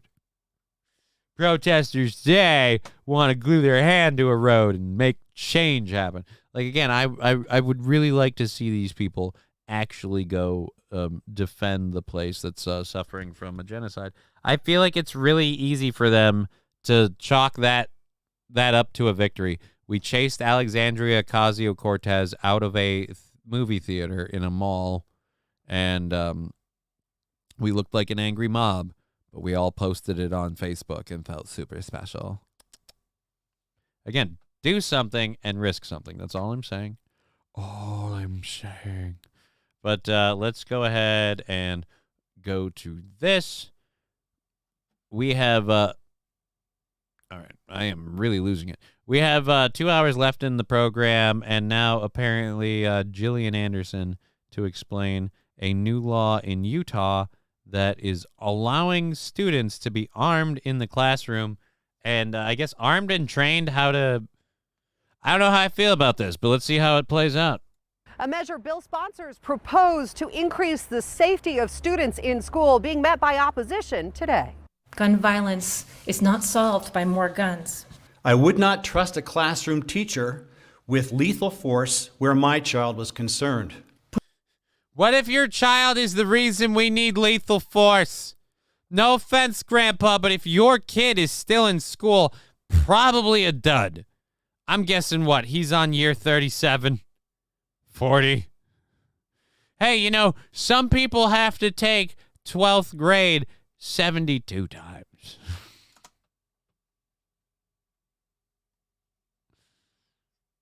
That would mean he's 72.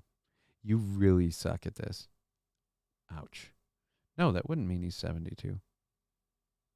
But no, that'd be 70. Yeah, it's even worse than that. It would be 72. It'd be mean he's like 84. How about you stop doing math? What are you, the president?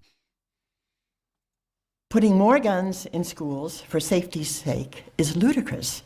Expecting teachers to make split-second decisions in high-stress situations may inadvertently blur the lines between their core responsibilities and the burden of safeguarding students. Opponents. So I'm just curious though. So what you're saying is in a and I understand this. I'm not no dog in this race, but what you're saying is, as opposed to the teachers having firearms and training, you would like nobody to be armed and possibly everybody to be dead.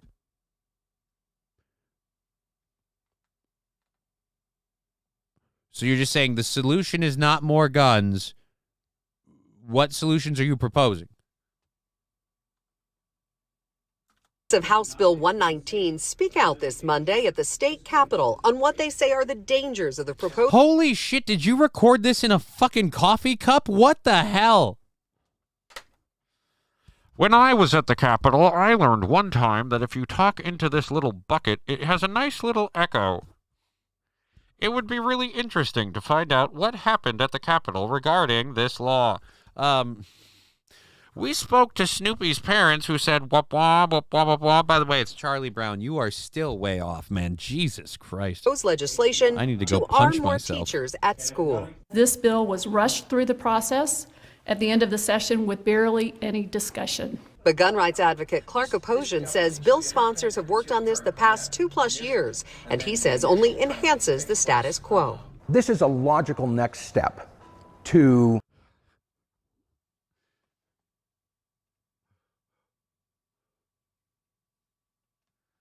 So, the Utah Shooting Sports Council, if you're telling me that this guy wrote the law, I'm wondering if he also wrote in there that that local gun shops can provide the armaments and the training.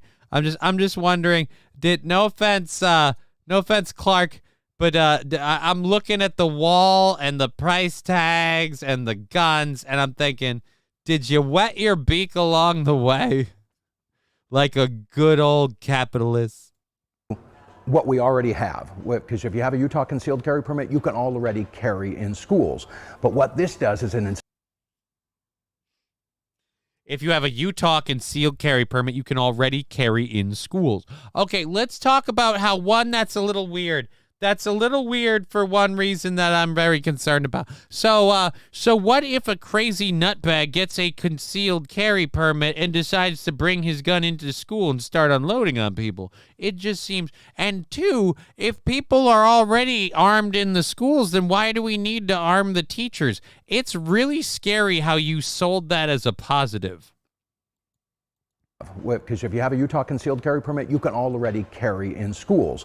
But what this does is it incentivizes additional, very specific classroom type training for defense of a classroom. The class was a joke. For defense of a classroom. I'm feeling like the class and all of this, I'm feeling like this is a lot of him getting little bits. Spy Pigeon saying, Johnny, how's it going, man? We're doing a show. We're hanging out with everybody. We've seen Hobo Chili Recipe, Aristocox, Fallen the Great, Saint Caesar, Fanatical Bucks fan, Cheeseburger Pie, Chevrolet JB, Bud Britches. Do we know any other names that we need to raise? Sandy's maybe been here. I don't know if I've seen her yet. But yeah, we've seen a lot of people coming and going. Mr. Q, all of them. So good to see you too, Spy Pigeon. Good to see you too. And hey, look, it's a kitty. An agent of making me even sleepier. Something about a warm cat snuggled on your lap purring while you just kind of scritch their neck and you just go, I'll just take a nap just for a little bit. All right, so Old Man Winter was going to tell us about the class, and hey, see, look, kitty. Kitty. It's my kitty. Stan Holmes, a U.S. Army vet who taught classroom type training for defense of a classroom. The class was a joke. Stan Holmes, a U.S. Army vet who taught 30 years in Utah public schools, took the concealed carry class when offered to teachers years ago. Took the concealed carry class when offered to teachers years ago. This guy, and again, I'm sure he's the one providing the classes for a very nominal fee at the taxpayer's expense. This guy is providing a new class for defense of a classroom. Again, I wish they'd quit cutting these people off. I want to know what he was going to string together to make defensive a classroom sound like a grammatically accurate statement. And this guy going, I took the class and it was a joke. He didn't get to tell us what about it was a joke. You cut us off to tell us. And by the way, he was an Army vet. So what? I took the class and it was a joke. They didn't have any decent firearms there. Hell, we never even got to use anything in the automatic range. They're putting us out there with goddamn pussy-ass 9mm. If you're in a classroom trying to defend a group of students against an insurrectionist or an armed insurgent with a 9mm, what are you, a goddamn pussy? When we landed on the shores of Da Nang, we landed like men. And those who came as boys left as men. And those who landed as boys died as boys. All right, let's go. I left unconvinced that all graduates could handle themselves in a crisis situation. He says there's no reason to believe the proposed Educator Protector program would be any better. Clark disagrees. During a school shooting, while waiting for the first responders to show up, Clark disagrees. Again, It's not that I don't think Clark doesn't have good points. It's just when I see him making those points from what looks to be the front of his gun store.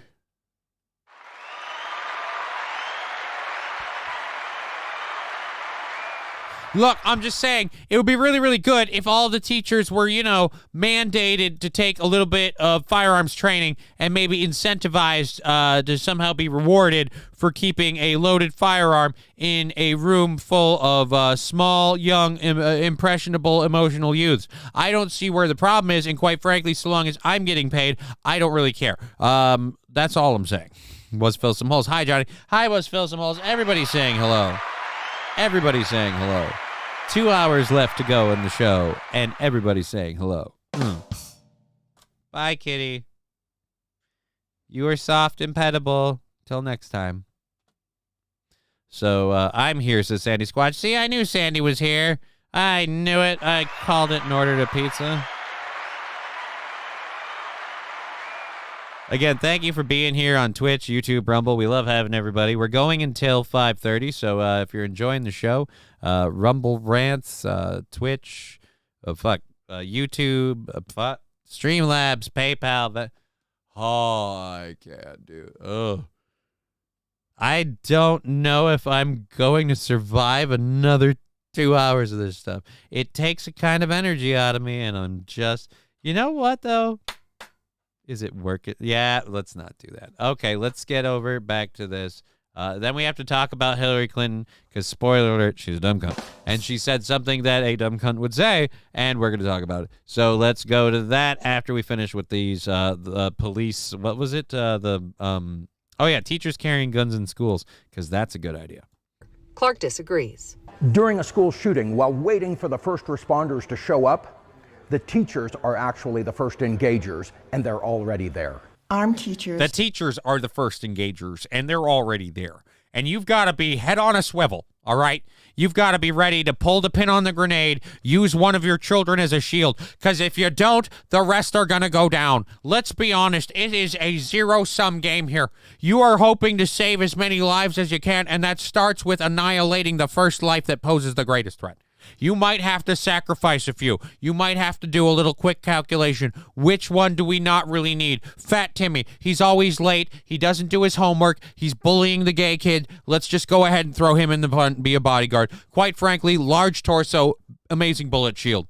He can eat maybe a full mag, and you can get in on your assailant, and you can drop them, and you don't have to wait for the police. This is a better way to be, and again, I will offer a 33% discount to all of the gun sales, and of course, a discounted group rate for the classes that these teachers need to have, which is why I wrote this law. Again, I feel like the guy pushing for it really seems vested. Why did he choose? Look, the wall of guns in the background, just a wall of shotguns and assault, that just is maybe not a good choice. Complicate the response of law enforcement. More guns in classrooms do not make students safer. Rather, the danger to students is increased. The bill includes the application of a lockbox if not carried on the teachers in class, as well as adds civil liability protection. Right, but in the interest of making sure that nobody comes into your classroom with a gun, you might provide the opportunity for students, again, highly emotional, not exactly logically thinking at the time students, access to a firearm to react, gun cabinets in every classroom.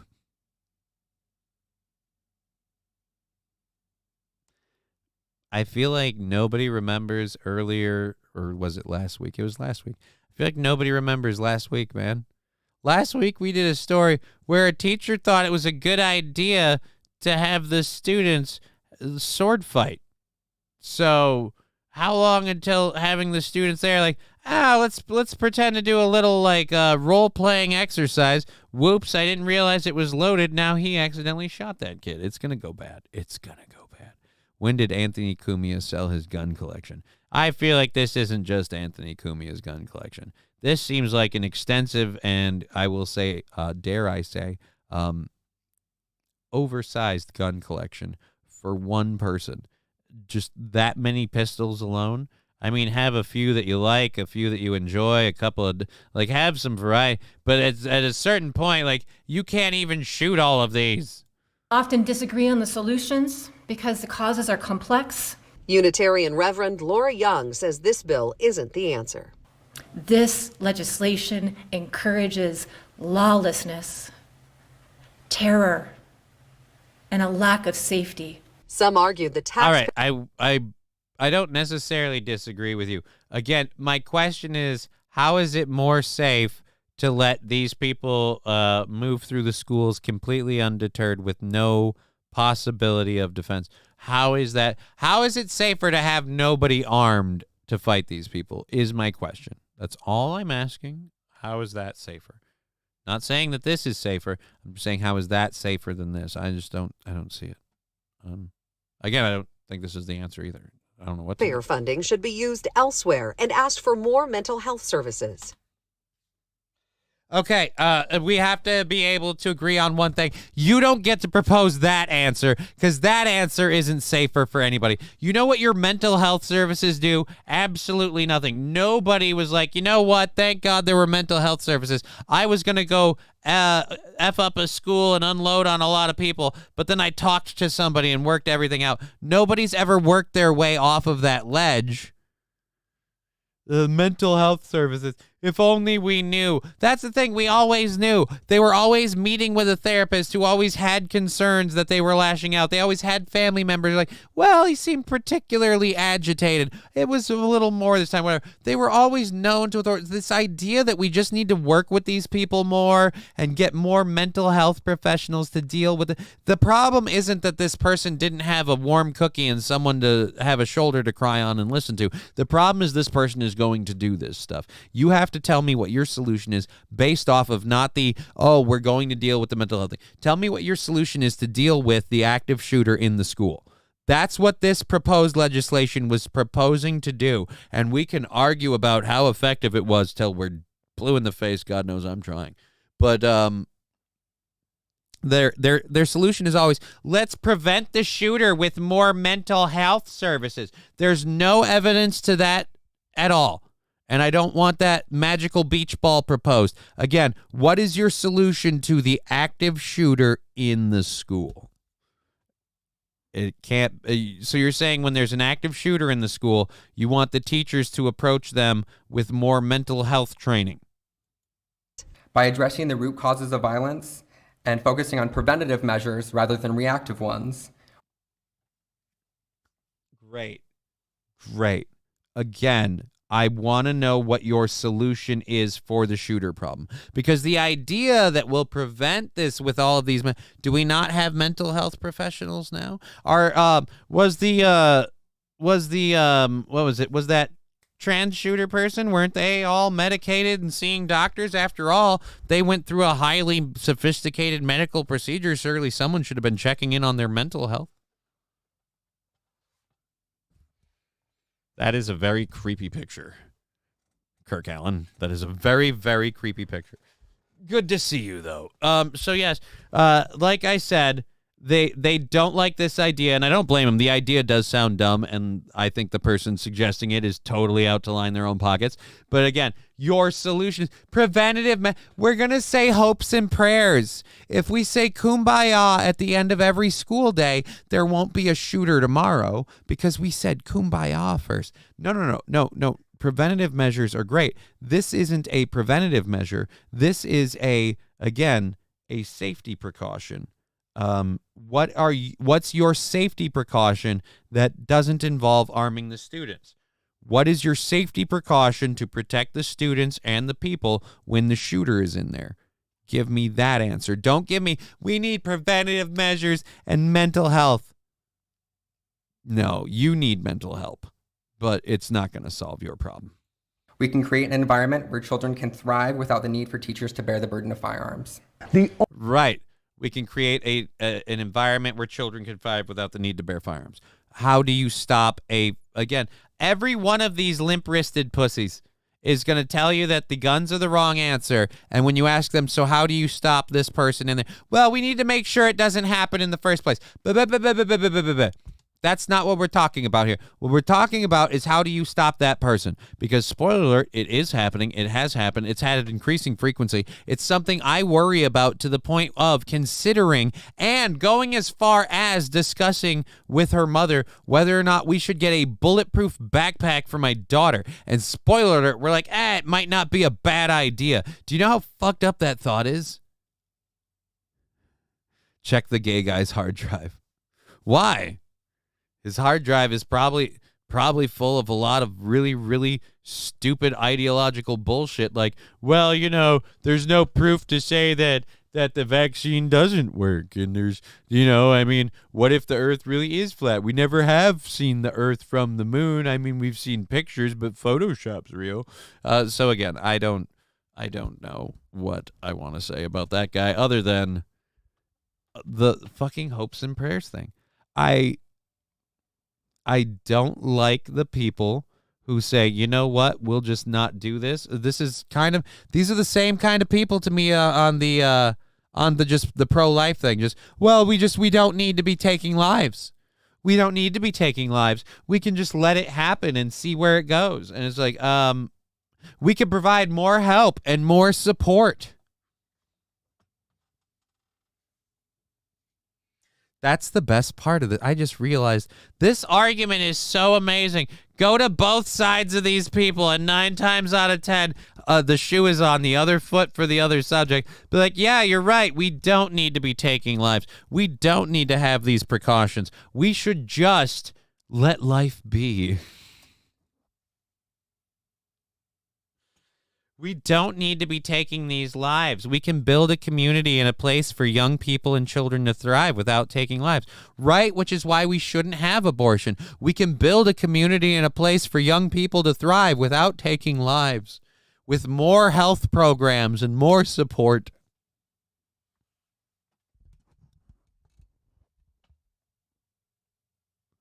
So for these unwanted children, are you offering your support or volunteering someone else? Says Toastmaster. Which unwanted children? Which one are we talking about now? Are you talking about this unwanted child? I'm not supporting him. He looks like he's about... Anyways, yeah, like I said, it's just very, very funny. So I don't think arming the teachers is necessarily the right call, but I'll tell you this, your better mental health thing is every bit as bad, because that one makes the assumption that if we do this, it just won't happen. But if it does happen, you have no precautions. That's like saying if we get rid of all of this brush, there won't be a fire. And you're right, maybe there won't be a fire, but you still need a fire department in case there is a fire. You know what I mean? So, yeah, I like it. Handgun behind some break-in emergency glass.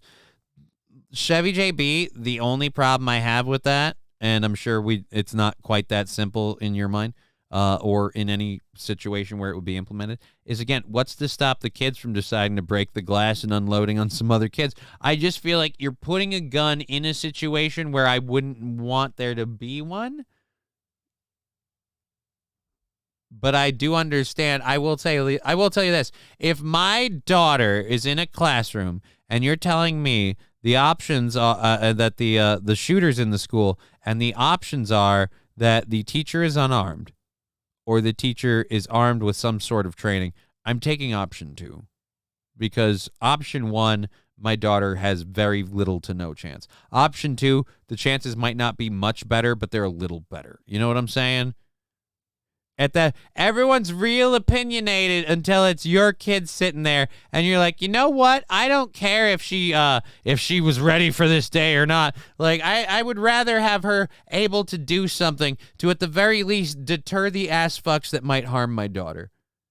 Because let me tell you this, if you harmed my daughter, I don't let you get away with that. So I would prefer somebody stops that person beforehand, so that way I don't have to.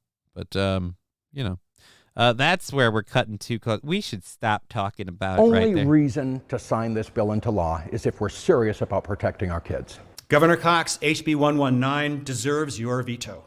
Opponents say they'll deliver a signed letter to the governor's desk, hoping he will veto House Bill 119 that now awaits his signature. In West Jordan, Amy Nay, Fox 13 News, Utah. A measure bill sponsors propose. We hope he'll veto the bill. Right. And what do we do? Again, we want more preventative measures and mental health services. Here's the one big problem with the mentally ill.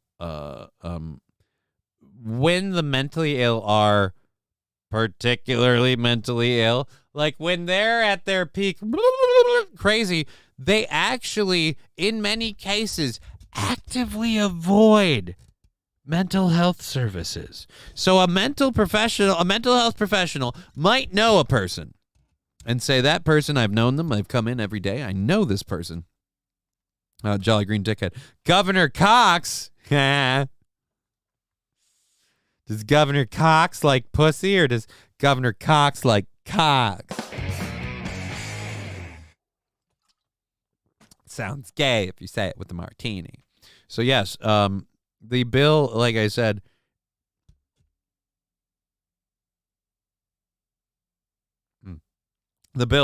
being signed into law, they're like, hey, just don't sign it into law. We'll fight it with hopes and dreams and thoughts and prayers and more mental health services. If like I said, but what do we do? That's fine. That's great. Let's do more mental health services. Let's provide more couches with more people to sit on to go, you know what? I can't even, and this is why. Let's do all of that. But my question is, now what do we do for the ones that get through that filter? Well, no. What do we do for those ones? What do we do for the ones in the schools with the guns at the moment? How do we protect those lives now in that situation? That's the discussion I want to have when we shoot these bills down. The other side has to answer that argument, because the thoughts and prayers, hopes and dreams, mental effort, mental health shit is, again, it's a pipe dream. I'm not saying you shouldn't kill a kid, but taking a finger or maybe a toe off can be up for discussion. I mean, they're little. They'll get used to it before. They'll spend more time without that digit on this earth than they will have with it. So really, who's inconvenienced? They still got one whole hand, you greedy bastard. Yeah, I don't think that's the solution either. Like I said, I don't like that argument of arming the teachers and blah blah blah. But I dislike, to the exact same extent, the a-holes that pitch it as, well, it's as simple as we need more mental health professionals. And so again, what are we going to do again about the shooters in the schools? All right. So let's go to this. We have you know what? We're gonna mute it on this end, so don't do any sound drops for a moment. So we're going to be doing a story on Hillary Clinton, who, it's a short 1-minute clip that she has made on the whole electing Joe Biden and people talking to her about that. Because, again, I guess people care. What the heck? Why do we care? Again, no offense, Carpetbagger Clinton. What do we care about her thoughts? This lady is a shill of the highest order. So who cares? But, again, they asked her on her thoughts about Biden. Give Biden that old Clinton bump. Oh, that sounds gross.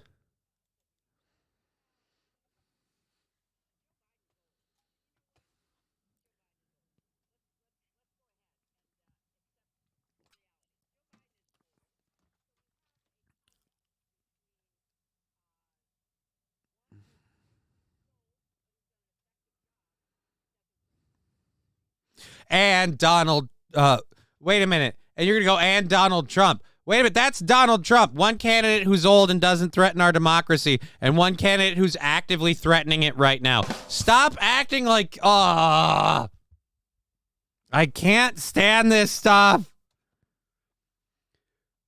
Stop acting like Donald Trump is the ultimate evil threat to democracy. The FBI is locking up journalists. People are suffering years in prison for participating in an overthrowing of democracy where nothing actually got overthrown. No power was threatened for 1 minute. And again, he's going to lock people up. He's a threat to democracy. You realize you guys are using the Justice Department to siphon away all of his political campaign funds so he can't run against you. Jolly Green Dickhead said couldn't hear the wench. I apologize. I had the audio muted on my end. Oh, fuck. And we haven't, somebody the other day said to me, Zerlina, well, but Joe Biden's old. I said, you know what? Joe Biden is old. Let's go ahead and accept the reality. Joe Biden is old. So we have a contest between one candidate who's old, but who's done an effective job and doesn't threaten our democracy. And Joe Biden. That's the way that clip was supposed to go. And Joe Biden. I'm sorry, you can't. I will no longer sit here and tolerate and doesn't threaten our democracy. Joe Biden is using the federal government to personally persecute Donald Trump, his main political opponent, to fucking siphon his money out of his war chest for his campaign to the point of getting an entire state to persecute him as well. And I'm tired of having to defend that and then act like that means I'm a pro-Trumper. No, that means I'm accepting reality. That is the reality of what's happening. And we can't talk about that because, but Donald Trump's a threat to democracy. Oh, fuck you. Again, you are not someone who gets to talk about the crookedness and threats to democracy. You took a Senate seat in New York, a state you've never been from, don't give two shits about, and pandered to get. Because, again, you're a political puppet and a corporate machine whore. But it turns out there was no money because he's a fraud. There's no money because he's a fraud. All right, I haven't heard that story now. Now he doesn't have any money. I can't keep track of which it is. So because I've heard again the liberal media and the conservative media, but the liberal media bragging about it, the conservative media. Donald Trump has spent over half of his blah blah blah $1 billion on legal fees. Like, we've made him spend over half of his campaign. Like, again. So now the money's fake and it's not. I can't even keep this straight anymore. It's really, really gross. But like I said, both of them are bad. And both of them are old. And we'd prefer that we don't have old candidates on both sides. But you dumb old bitches and old asshats won't get out of politics. And the young people coming up, unfortunately, some of them suck too. So, I don't know. I think we're just fucked. Other candidate who is old, barely makes sense when he talks, is dangerous and threatens our democracy. Yeah, but he's still the president. That's the problem. That candidate is still in office right now. Do not talk about you can barely understand what he says. Yes, that's Joe Biden. Again, stop explaining these two like they're so different.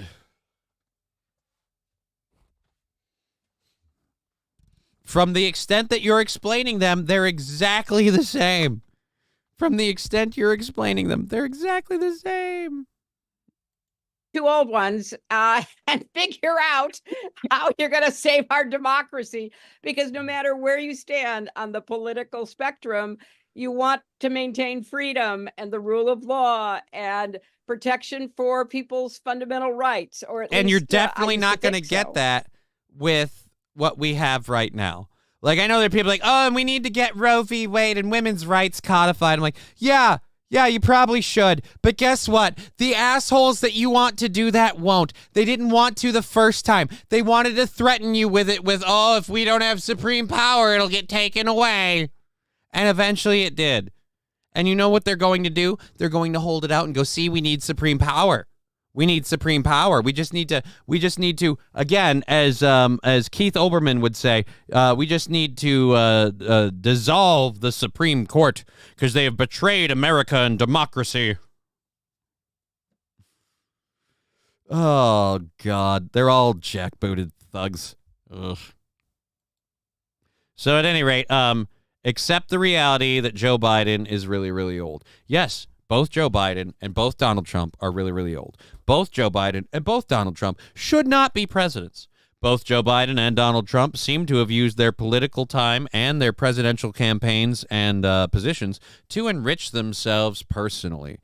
Donald Trump seems to be embroiled in a whole bunch of controversies, including claims that he tried to subvert the 2020 election.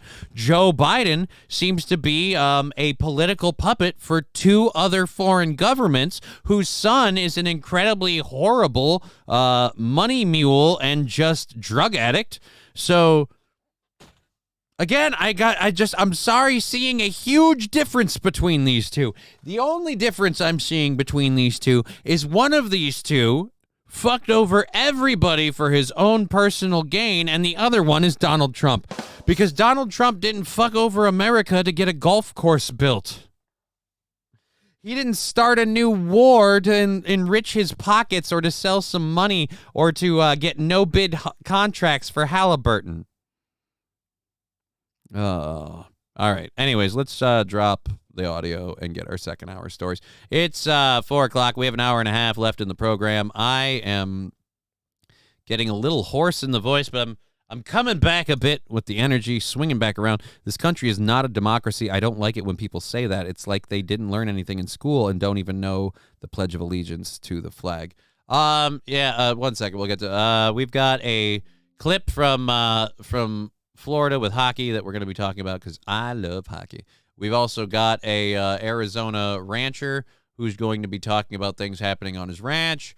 We have a scary story of police confronting a person in Florida at an airport. We have a 10-minute video on the Dodge Charger where we're going to jump through because it's the next gen Dodge Charger and it looks like it's going to be good. And then we have our coverage, kind of a roll-in on Super Tuesday.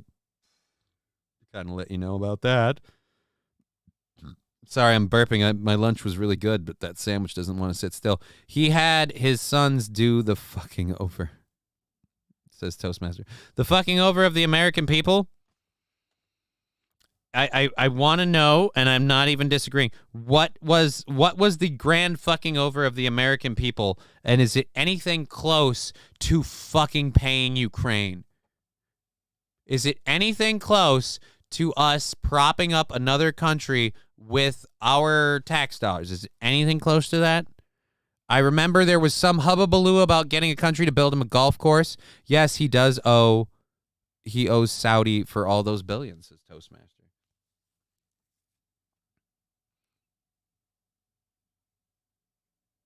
I don't know what we're talking about there. I haven't seen that one. Again, if that's true, so when we had Donald Trump in office, what was the policies in the legislation where, again, American taxpayer dollars went to funding Saudi Arabia or deliberately engaging in a war with Saudi Arabian enemies? Didn't he get us out of Iraq and Afghanistan? If you're saying that helps the Saudi Arabian people, that might, but that's also a quagmire that we shouldn't have been in the first place, and no one had any intention of leaving. So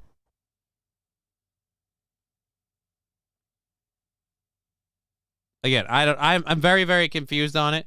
This is one of the things I hate about getting in the weeds of, well, he does this, and this is how he fucked us over this way. And it's just like, I'm not saying he didn't. I'm just saying, as a you and me thing, I didn't see how his fucking us over or his monetary allegiances led straight to even if it's true that under Donald Trump, I'll say this then, accepting your point as truth, then Donald Trump was a shill for Saudi Arabia, I guess. And again, I'm not trying to debate it. I'm just saying accepting that as a truth. Donald Trump's presidency, I felt much better about us as in general because I didn't just blatantly watch Donald Trump take money out of the pockets of American people, myself and everyone else, out of all of our pockets and go, and Saudi Arabia. And Saudi Arabia. We're having trouble. I'm going to get this border wall built, and in that border wall, there's going to be $50 billion for aid to Saudi Arabia. Again, that didn't happen under Trump. So you can tell me that he's bought by the Saudis. All right. Did he write policies that put America in jeopardy on behalf of Saudi Arabia? I don't think so. And if we want to just talk about the financial one, again, Ukraine. And if you want to tell me I'm full of shit, I'm telling you the Biden administration and the people in the left-wing government put together a bill about the southern border of the country that included an aid package for fucking Ukraine. I don't know geography, but Ukraine is not on our southern border.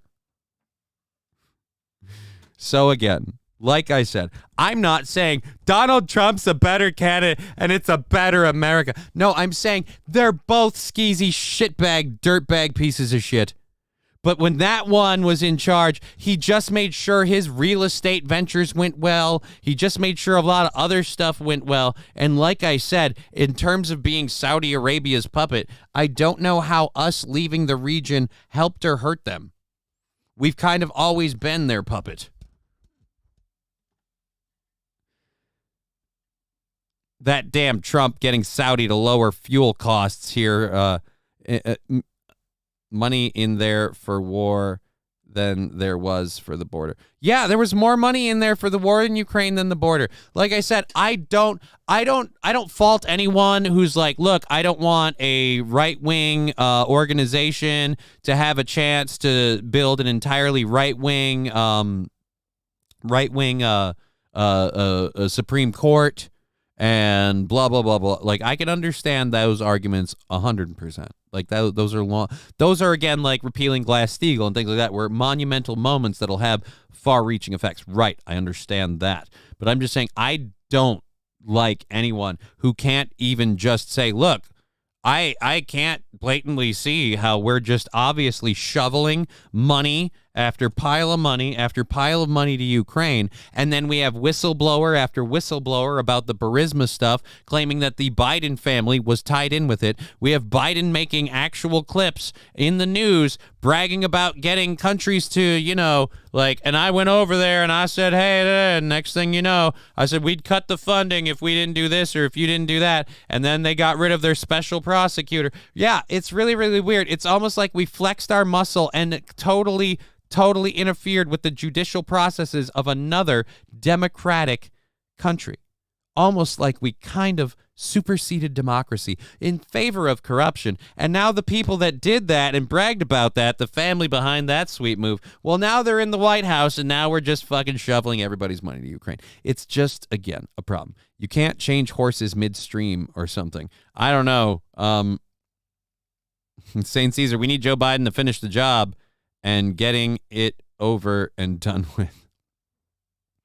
Like I said, I don't want Joe Biden or Donald Trump, but if you're worried about, if you're super duper worried about what the future holds, there's plenty of reasons for you to be concerned about a Donald Trump presidency. Or just for that matter, if anything else, just a Republican dominated like legislature and presidency. If you're super duper worried about the current state of affairs and America in the short term, you should really be worried about the current presidency. But the simple truth is, for a lot of us, what are you going to do? Like, I'm not going to be out there. I'm not going to be out behind the sandbag wall around the fucking gas station when it's time to stand up against the man.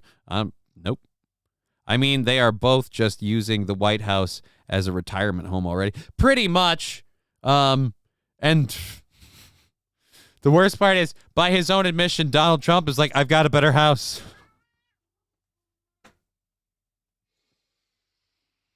I don't know if I agree with it or not, but hey, to each their own. It is an opinion. All right, let's do something fun and not political and divisive. Hockey is making a big a big splash because of Alexander Barkov. It's Alexander Barkov. He plays for Florida, I believe the Panthers. Don Sherry Line spitting chicklets. All right, let's go over to this. Boop. Apparently this pass was super amazing. Let's see why the internet is so enthralled. I love hockey. I don't normally know why everybody else does, so I'm excited to see what happened here. Coming up on the blue line, I believe, looks like from the positioning of everybody, looks like these guys are on the offensive. These guys are entering the defensive. So I'm guessing these are our wingmen and these are our D. What do we got? Goes off his stick. There he taps it once, taps it twice, and then the third try, he fucking bounced it. Oh, man. See, in basketball, that'd be traveling. In hockey, it's like, oh, that's a nice goal, eh? I never seen anyone bounce a puck off the stick like that before. Gets it over onto the stick for a perfect tap-in by Reinhart. Look at that play by Barkov as he's falling down. Oh, that is pretty. All right, that wasn't that bad, but, I mean, nobody died. I'm sorry. After you've watched a man get his throat cut on the ice and he dies, I feel like we can't really... All right, he juggled a puck.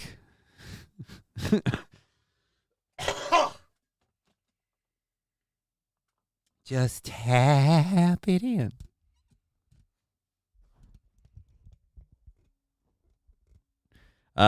St. Steve says he gets to choose between Republicans taking your rights away or Democrats spending all your money. Right? It's almost like you're fucked no matter what. Anyways, so that's the end of that, really, I think. To watch. My goodness. Elite. I mean, it was a nice little balancing act, but... All right, one last time. Here. Goes off his stick. There Boop. He taps it once, taps it twice. And then he went down. The surprising part... The surprising part is this goaltender who really dropped his pads way too soon. You drop, slide to the rail right here for what? That has no chance of going up and into the net. You should be facing it off and either gloving it right here or scooping it out to the side. You should not go down. Down already. You're down already. You are so limited from that position. Like I said, that puck had a fucking snowball's chance in hell of landing in the net. You never should have dropped down. Your mobility is gone, and the entire top right side of that net is wide open. He's got a fucking triangle to aim for. Then the third. And he hit it. He hit it like somebody did your mother. He came in, he tapped it, and he wiped his dicks on your drapes. It's sad. It's pathetic. You never should have went down. And your mother should have swallowed.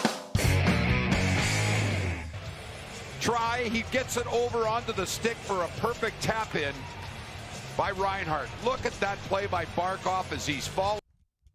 He couldn't have had an easier goal in the world. He didn't have to put anything in it. He just had to wing it a bit. You were down so low, you probably could have kissed his schmecker on the way by.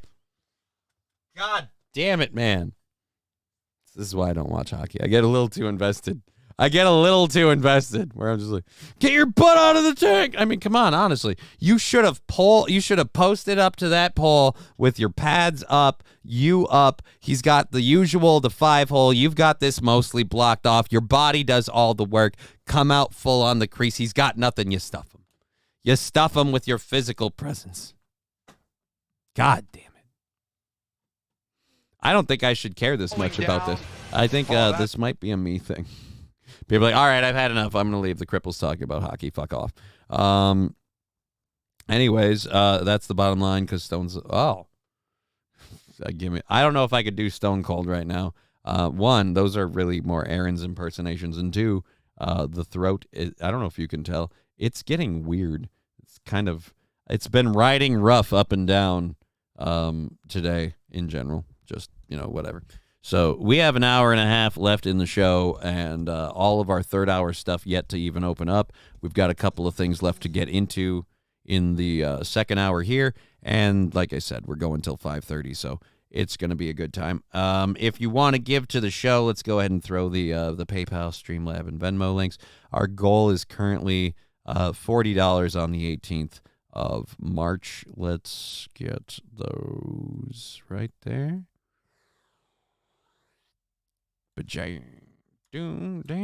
All right. So we'll go ahead and throw these in the chat. Again, these are the direct options. Otherwise, you have the bits, the subs, the Rumble rants, and all of those options. And again, for all of that help, thank you very, very much. Let's put those. Oh, shit. We can't do that with this.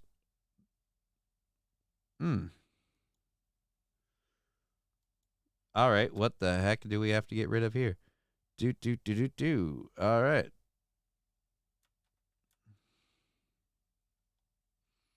What was the one we did? Oh, those were the channel links. Okay. So that's what that is. I have to get rid of all of those. Okay. That makes a fair amount of sense.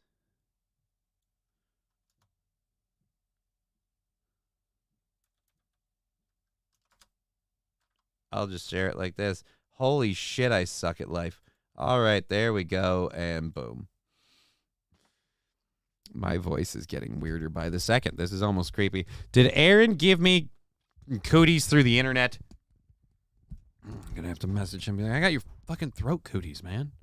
I was doing great. And then fucking throat cooties. All right, so let's keep going with our second hour stuff, and then we get through that.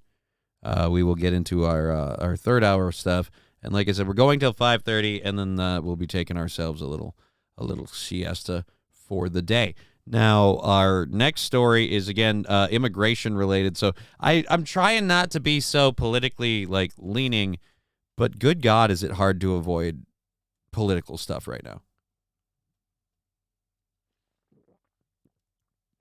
Everything is super political. Uber politicized, more so than normal, and it's been just a cyclically building thing. The Laughing Lion saying, imagine not being up to date on your net booty or on your net cooties booster. I was about to say net booties cooter. It's weird. The doctor's like, you can experience a diverse exacerbation of exacerbation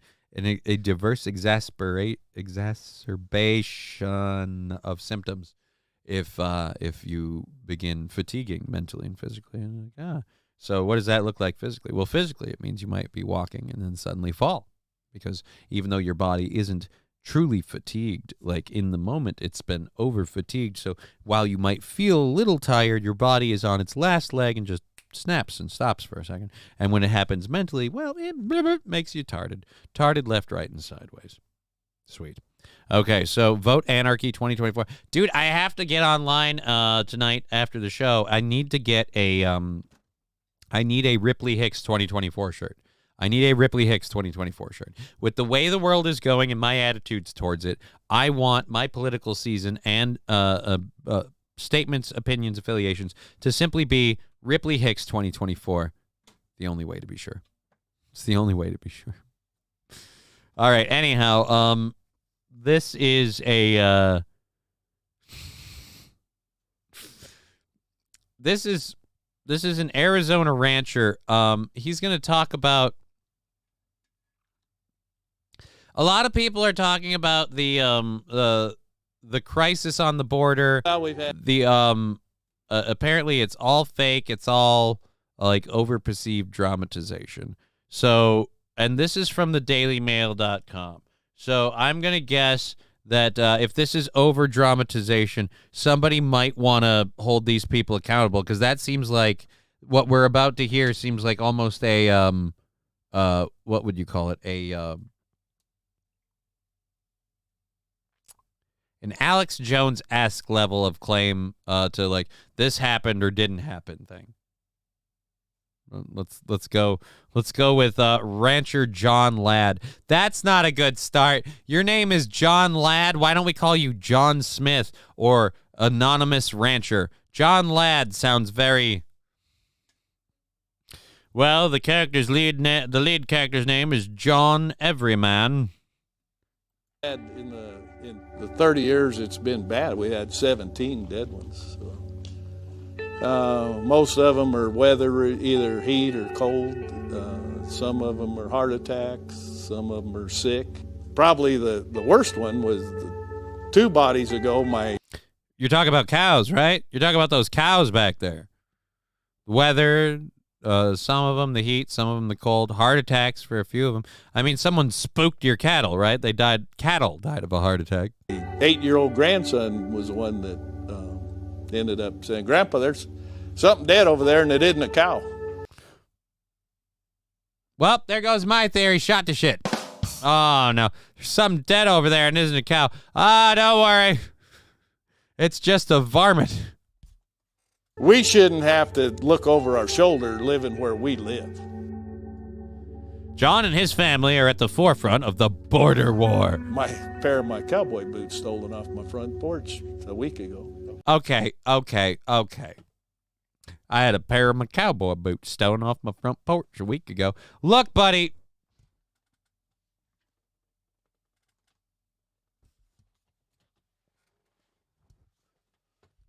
If you're on the forefront of the border war and you're finding bodies in your yard or in your property, what would propose is the wrong word. God damn it.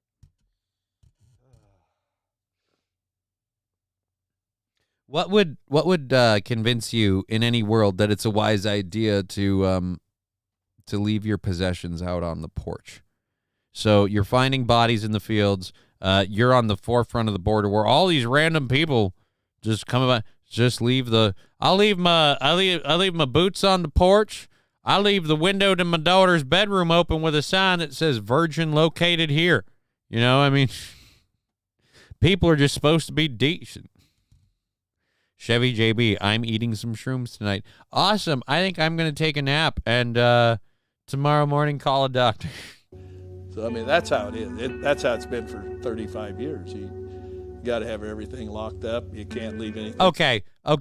35 years. I'm having more of a problem here. I have to hear about what's going on now that's worse than before. If you're telling me that it's all going and it's been going for 35 years, I've got bad news for you. Then you're saying that this thing that we're enduring now has been going for 35 years. Well, then I mean, it's been the entirety of my life. How is it so much worse now? Then become a chupacabra rancher instead. You know? You'd think with all of these people we have crossing the border, we would have a surge in chupacabra attacks. Because, again, chupacabra got to eat. Like, there's a lot of people. I hear they're afraid of chupacabras. Right? And wouldn't that be great if we had some chupacabras around the southern border? I will build a chupacabra reserve between America and the South American continents. We will have a line of chupacabras like a moat to protect us from the invasion on the southern border. It's either that or the tremors worms, but we can't find them, right? You need Kevin Bacon to summon them, and he won't do it. I've asked. He says he's beyond it now. Well, you got to pay attention. We're not scared, and we know what we're going to do if we're confronted. Kids, grandkids, wives, everybody. We have 4 miles of Obama's wall, and it's 18 feet tall, and it's pretty much the same design, but Trump's is 30 feet. John is noticing a shift of the types of people crossing in the years. 500,000 illegals on our ranch. Well, there's been first it started with a lot of them sent, and now you got a lot of them. And if I'm honest, lot of them darky. Ain't seen them before. But really, it's just like that are going to get you every time. In 30 years. The difference is they were poor peasant type people. The cartel didn't have anything to do with them. And they were coming here to better their life. There were 9 different places on the ranch that they all went through. So Border Patrol could be there and apprehend them. And with Biden's deal, they're 3 to 5 in a group, and they're everywhere. Everywhere. It doesn't matter if it's an old They're everywhere. trail, new trail. If they think they can get through, they're going. Dates indicate when repairs were made after smugglers cut holes in the wall.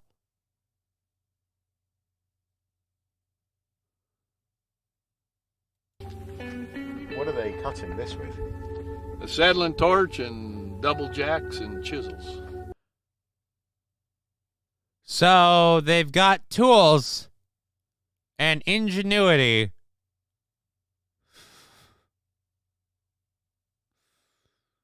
Oh, man. I didn't know cows got vaccinated. What does that have to do with anything? We haven't talked about anyone dying from myocarditis. You leave that horrible nonsense out of your mouth. Pretty common spot for having the ballard cut. And these are the dates of repair. 212, 220, 226, 227. So why can't we just put an armed guard right there? Problem solved.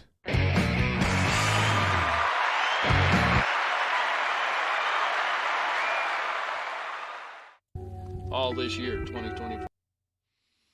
All right. So again, oh.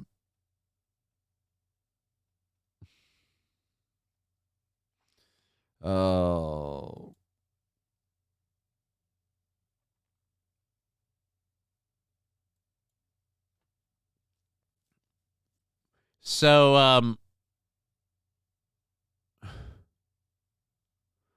we didn't cover any of this, in the story.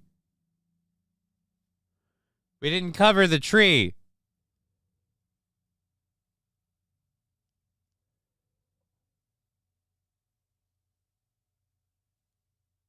Apparently, yeah, you know what? I'm not going to read about this. If he was going to talk about it, that would have been something, but I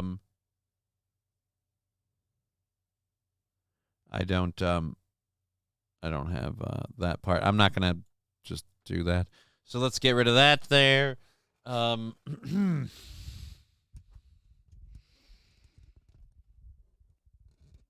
think that guy to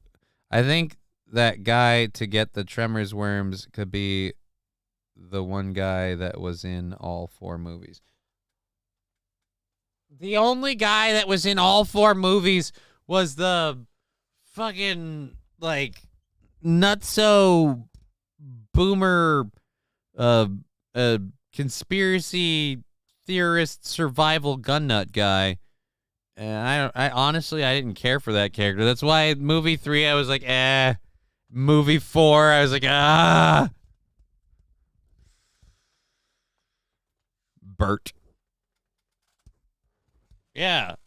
Bert was the one that lived in the bunker, right? And they put one of the graboids or whatever on the wall that he killed. Yeah, just Bert.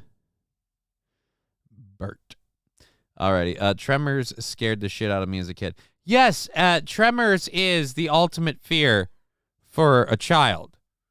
Tremors turns the entire world into the ground is lava. The ground is totally lava. And you be fucked. So it's the worst game with, again, very real signs of very real consequences. Jesus, I can't speak straight today. I am having trouble, man. Feel all vibraty, wavy. Okay. Reba would peg Bert with a 50 cal. Oh, no.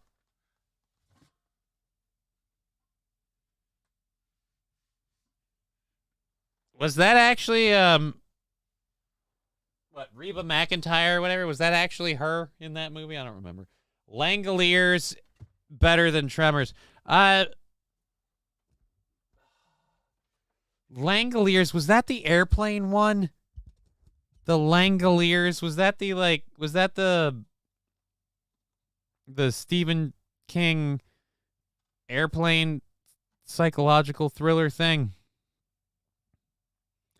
I don't remember. This is the wrong time for me to have this. I lost sleep over that one. Again, I'm trying to make sure we know the right one. I've lost sleep over a lot of movies and even more video games. It's weird. But someone else, speaking of losing sleep, never heard of Langoliers. Again, I could be wrong, but I think Langoliers was based off of a Stephen King novel about these weird creatures that were like, I don't remember, but I remember it being about like airports, and there was an airplane, and just I fucking don't remember. All right, I lost a bit of sleep over the day after tomorrow. I didn't. I've literally lived in the winter when the heat has gone out, so that was just life to me. Oh, you mean it's only for a couple of days? Oh, pussies. Alrighty, so let's... I love how the dogs immediately went feral. Jolly Green Dickhead, I don't even know. And you know what? Just as a safety precaution. I was a teen back then, though. I mean, you know, I'm not saying you shouldn't have been scared. But let's get to this video. Now, plane flew through a wormhole, which took them into the past. The Langoliers eat the past. That's it. I knew it. I knew it. They went through a wormhole, and they were dealing with, again, like these weird, like, entities that were just kind of like eating up stuff. It just, yeah, it was strange.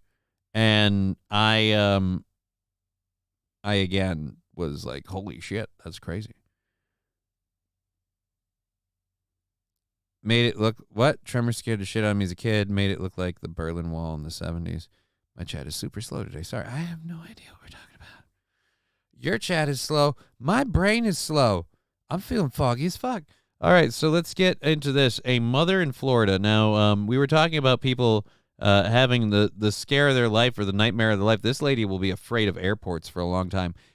Oh, boy. A single Florida mother. It's real bad if you're a single mom. A single Florida mother found herself in a situation that left her, quote, traumatized when she was confronted by a police officers and accused of trafficking her child.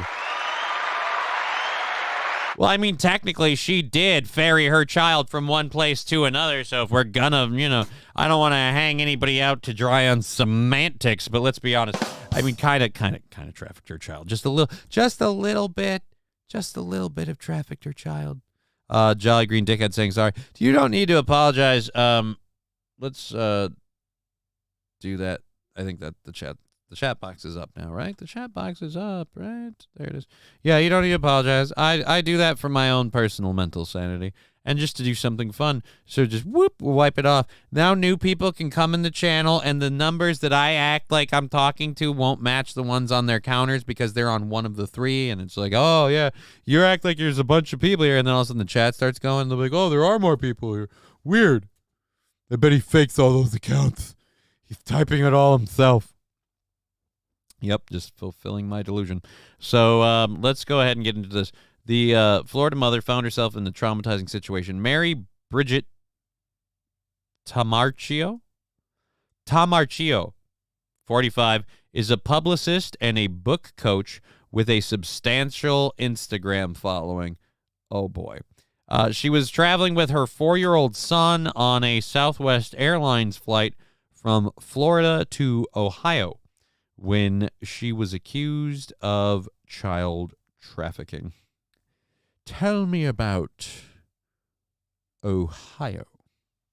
All right. Let's go ahead and see what this is. So we have the video. Body cam captured the encounter when the mother was approached by 2 armed police officers while renting a car from Hertz at the Cincinnati/Northern Kentucky International Airport on February 17th. Following a suspicious report and a, quote, a couple of calls from a, quote, pilot alleging that there was potential child trafficking.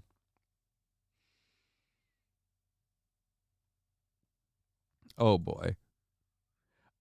I'll feel really bad if this was like a swatting thing.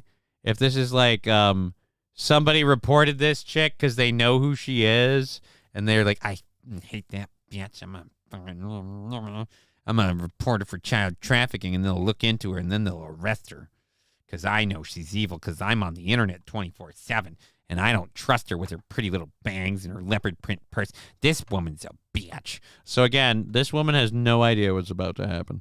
We've just gotten a couple calls. Is this your child or? Yeah. Okay. I don't know what exactly is going on, but I guess a pilot was concerned about potential trafficking. Bravo 29er, you're clear to land on runway 17. Over. Yes, this is Bravo 29er. Hey, can we have the police ready to meet a white single mother at the Hertz car rental? Just something smells funny about that cunt, and I think we should look into her. I don't think that kid is hers, because as we all know, it's impossible for a vapid vagina to just absorb a load and shoot out a kid. So the fact that this lady has an Instagram following, guarantee you that child is a sex slave, and she's feeding him to I don't know, politically higher ups, something hinky. So let's just arrest her. A pilot. Do pilots regularly call in like, all right, this is your captain speaking. I'm going to be coming to each of your seats during the course of the flight and just giving you a little 10-point essay. No reason to wonder. It's all vocal, nothing to write down. It'll be very quick. It'll just a couple questions to see if maybe we need to check your hard drives. All right, and if you look out the left window, you'll see a river. I don't know if something was said or what he heard. I'm just going based on what I was told. Okay. I have birth certificates. I have anything you want to know. Okay. Could I? I'm sorry. If I could just see that, if you have that, just to verify. There were 3 people that were helping me because that's.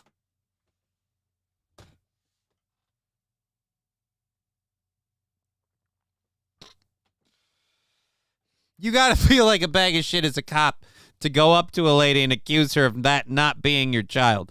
Like, I mean, unless there's a severe color difference, and even then, you can't chalk that up to nothing with a lady. It's going to be hard. That's all mine right there. Okay, I'm Southwest, and people were being so nice that they were carrying all my stuff because he's passed out.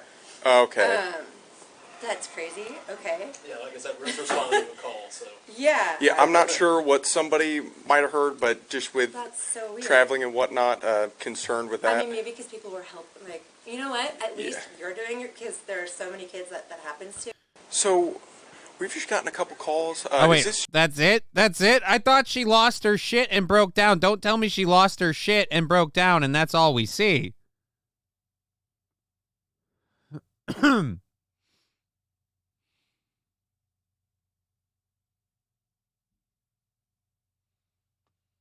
He's a known publicist and coach who has a large following. The mother is a Rapid Rewards member and travels once a month to Ohio so the boy can be with his father. So she was literally bringing him to see his dad. Again, what do you mean she, someone said that she got, the unjust accusation left me feeling Oh, okay. I had no idea why she was singled out. Again, someone thought that it wasn't your kid. That's why you were singled out. The unjust accusation left me feeling humiliated and emotionally traumatized and highlights a troubled pattern of discriminatory behavior towards single parents, particularly those who do not share the same last names or physical appearances of their children.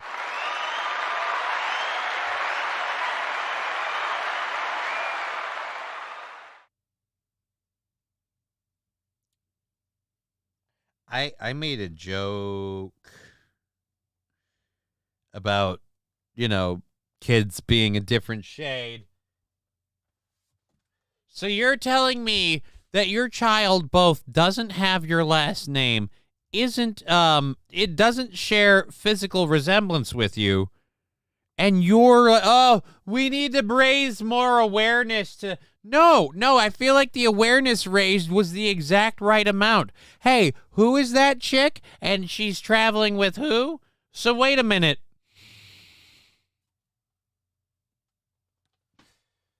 Mrs. Montgomery was traveling with Kunta Kinte. That seems weird. Yeah, I think we'd look into that. That sure doesn't look like a person I would suspect something like that. She again said, particularly those who do not share the same last names or physical appearances as their children. So if you don't share the same last name and physical appearance as your child, I'm kind of curious as to why you thought this is...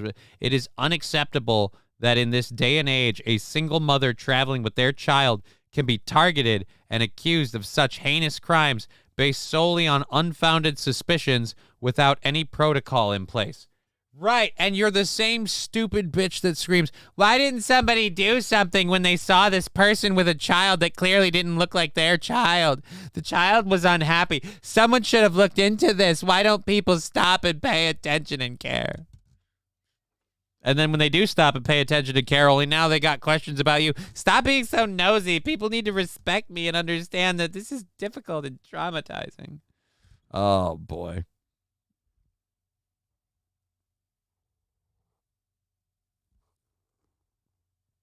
Okay.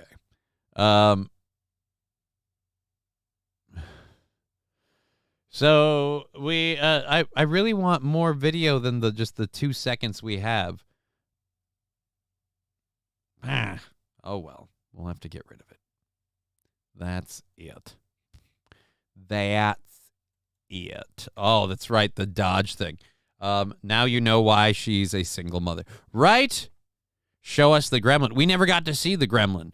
The gremlin, as you call them, is on the other side of the bags and the luggage in the body cam video that cuts out after, like, again, barely a minute. We don't get anywhere near enough body cam video to really kind of go through what happened. We just have the cliff notes that she gave, which I have a problem with. Is that...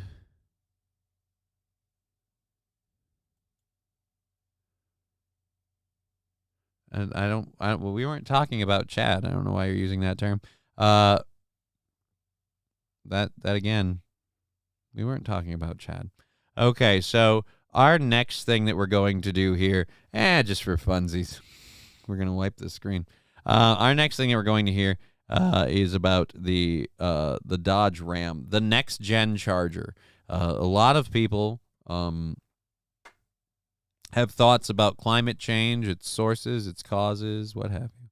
And a lot of people have different thoughts about the solution. One thought is electric vehicles. But you know, electric vehicles have always been seen as kind of a weak pussy thing. Let's see how electric vehicles handle American muscle. Let's see what happens when those two are merged. That we always get to where we're going without ever forgetting where we've been. The miles under our belts, the 100+ years of know-how and swagger fuels us with the highest octane, gives us the greatest charge, and always will.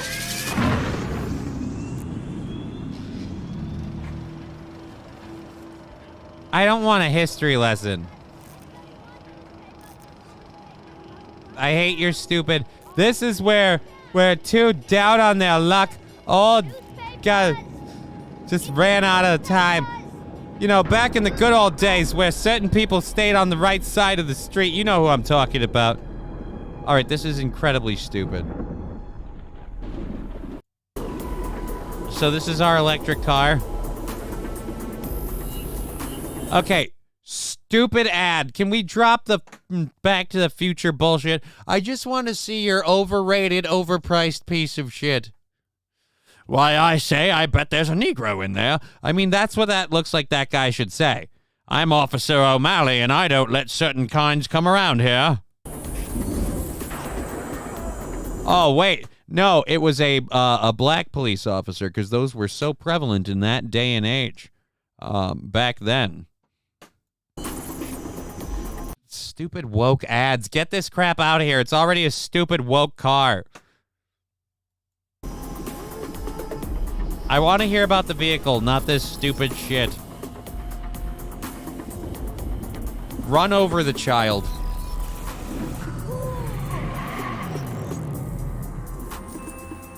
Oh, he dropped a coin and there's a Dodge. This is so gay.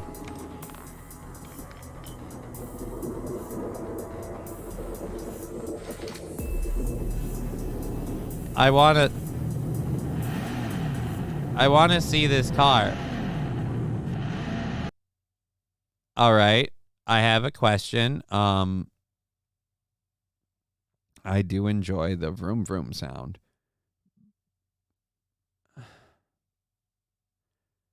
How does a non-combustion engine make that sound? I mean, yeah, no, there's literally, like, the vehicle's electric, so if you rev the motor, I really don't tell me what I think I'm about to find out.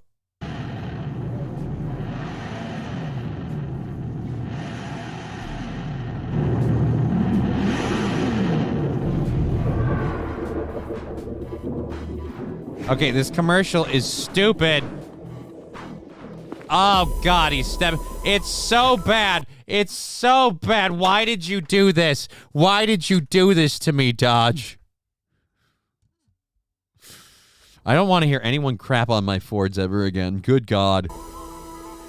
Why is... Hamtramck, what is that, and who the hell are you? Whoa, calm down, guys. Yeah, now it's the perfect excuse. I'm using you guys as a stand-in for our audience. Hey, muscleheads, are you a bunch of too old, out-of-touch assholes who don't understand modern technology?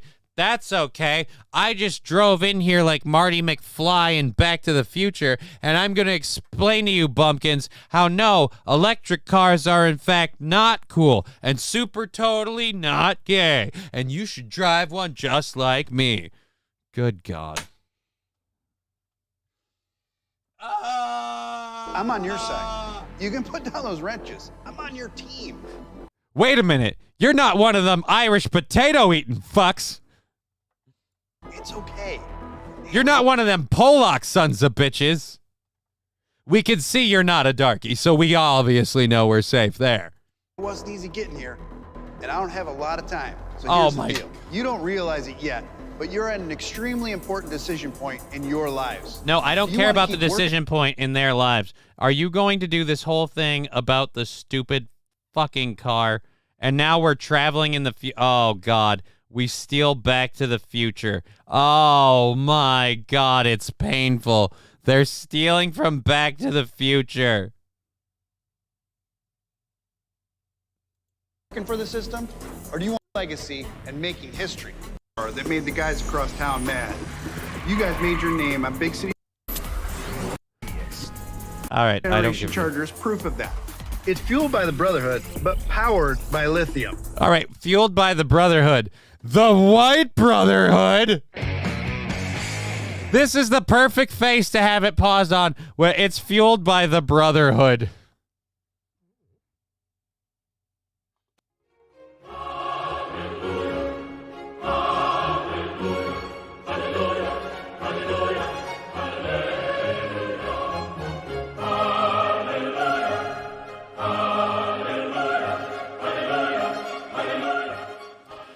Mr. Q saying, terrible ad, but the car looks way better than the new electric Ford Mustang. They look bad. I will agree the new electric Ford Mustang looks like a hot bag of shit. The new electric Charger just looks like a Charger, but it's electric.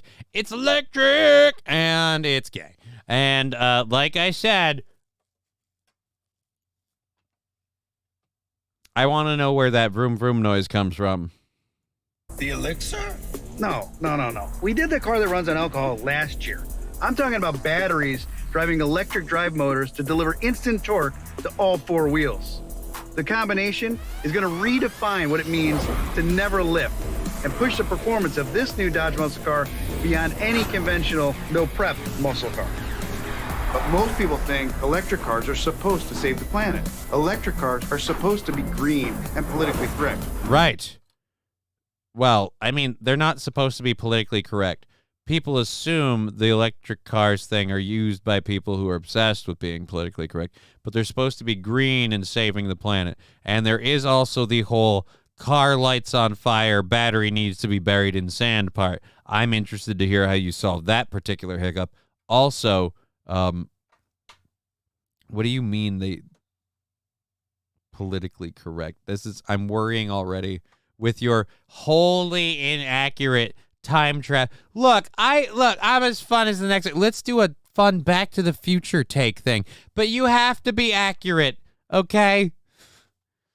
Well, it was the 1920s, and we all know how every street corner had a black constable on it. No, it did not. No, it did not. Why? Because it was lucky if it had an Irish one, and even then, they hated that guy too.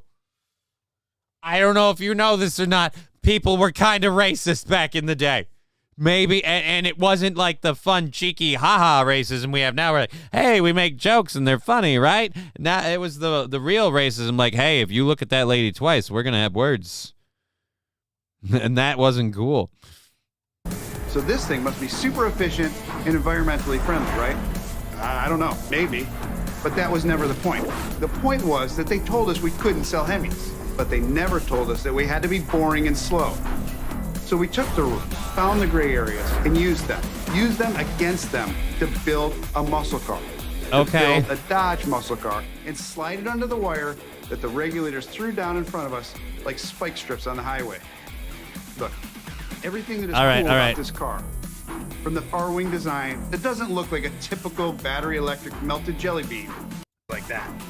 But when was the last time anyone calculated the fuel economy of their muscle car? Yeah, they never did. That's not why they bought it. Put out over 670 horsepower and over 600 pound-feet of instant torque transferred through a selectable all-wheel drive system. It's gonna out-accelerate today's red-eye supercharged V8. And I'm not even talking about the 800-volt SRT Banshee system. All right, let's talk about the fact that they probably weigh a shit ton and the batteries, again, extremely flammable. Can we get to the part where you explain you want this charger's game-changing interior, whatever. Horsepower, where's the... You opt for the 496... All right, I don't want to fucking do this. I wanted to... You put a speaker in the back of the car to play vroom vroom noises. I just wanted to get to that sad part, and I don't know where it is on this, and I don't know if I want to keep going through this thing. Oh my God, Mr. Q pointing out something hilarious that I missed, and is the chat box still down? Because that should have been up there. Oh, it is down. Mr. Q pointing out, how do you not have time with a time machine? I always hated that when people are like, yeah, I'm a time traveler. What's this? What's that? I don't have time to explain. Why? You're a time traveler. What happens if you leave 15 minutes from now? You're still choosing where to end up. Next minute, Siri doxes you on your porn to your latest date. Forward at the same time. This is more than a direct descendant of your origin story. It's a direct connection to the spirit of the past while powering this brand into tomorrow. Oh yeah, that wasn't the sound of the fratsonic chamber in the Banshee. That was the scream of the most power-dense internal combustion engine Dodge has ever installed in a muscle car. In 2025, the all-new Charger will also be available as a six-pack with the twin-turbo Hurricane. Oh, so wait a minute. So you didn't put a speaker in the back to make the muscle car noises. You're making a muscle car and a battery version. Cool. All right, I can't even. I wanted to get to the part where you assholes had, again, speakers in the car. So it played vroom vroom noises. Oh. Okay, oh boy. Do we want to talk about COVID bullshit today? I don't know if we want. We've got like a half hour left in the show. I'm gonna say who cares. We'll read this really, really quick. The CDC says the COVID shot, number 10, by the way, is heading to shelves this fall. They're also saying that you don't need to distance as much. It turns out the seclusionary rules around COVID, those are dropping. Remember that 6-foot distance. Don't go outside. Don't mingle with people. Blah, blah, blah. If you get it, you can't be near anybody. All that turns out, doesn't really matter. So, but they want to tell everyone to get their updated boosters. Let's let the CDC have their moment here. If nothing else, because I'm a sucker for a brunette. Everyone get an updated flu shot and an updated COVID vaccine. We also shared on Friday that we expect and anticipate there's going to be an updated COVID vaccine coming this fall, right? So plan now, right? It's March, so you could think ahead when you're going to get your flu shot in the fall, you're going to get another updated COVID vaccine. And the reason for it is because this virus continues to change. That's okay. We can stay one step ahead of it. We have the tools to do it. Okay, but considering the problems we've had up until now and the issues and things we've done, I am going to have a counter argument. But you were saying we have the tools to do it. We just need to use them. So FDA, CDC has started that process just like we do with the flu shot. We've started that process to update the COVID vaccine already for this fall. And so we just want folks to, again, already start thinking about that. Okay. All right. Great. You just wanted to keep it on mind, reminder on the finger, just, hey, boo-ba-da-boo. I have, again, counter proposal. Go fuck yourself. That's all I'm saying. Again, if it was not concise enough. Go fuck yourself. Go fuck yourself. All right. By the time you get the booster, the virus is already mutated. People are dumb. Right. People are dumb. Here's where there was a degree of an idea to it being like a legit thing with the flu shot. The flu shot was always made with the tried and true methodology of creating a vaccine. And you weren't getting it to be completely inoculated from the flu. You were getting it so your body had a rough understanding of the flu. And it's like your blood cells. It's like your blood cells are terrified of doing racial profiling. Your body's cells are terrified of racial profiling, because then innocent cells get caught up in the mix. Can't have that. So instead, your body waits until cells start running amok and causing trouble. And when you send these cells in, some of them are half alive, some of them are dead, some of them are incubated, slightly mutated. They cause a little bit of mess, they cause a little bit of fuss, nothing serious, enough for your body to go, hey, wait a minute, this ain't right. And then the next time a bunch of those cells come by, your body goes, wait a minute, I recognize you. We're going to take you downtown and run your prints, make sure you aren't, one of the problems. Now, sometimes those cells will come in and slide under the radar. But sometimes they don't. It kind of works. It's not bad. But it doesn't rewrite your DNA, which the mRNA stuff does. So this whole get your 10th booster. Yeah, I haven't grown an extra nipple yet. My face hasn't gotten numb. Why don't I eat another one? Good fucking God. My problem is that this stuff has not been working, and they keep pitching it. We expect and anticipate. Of course you expect and anticipate, because you guys are paying each other, you incestuous fucks. Oh. Alrighty. Well, we are going for, again, another half hour. Thank you for being here on Twitch, YouTube, and Rumble. If you want to support the program, click the thumbs up, like, subscribe, Rumble rants, chats, all that. We add it all up, and it keeps our goal moving forward for the show, which right now sits at, we are on the 18th at what is it? $40 on March 18th. So that's where we're doing on goals. Shot number 10. My mom stopped taking the shot after number 2. Not sure about my dad. Me and my brother was smart from the go and said no. I did do the Johnson & Johnson dead virus vaccine thing, because again, that was using traditional medicine applications. It wasn't mRNA based, and ironically enough, it was the one that they took away right away because, we're not sure it's safe.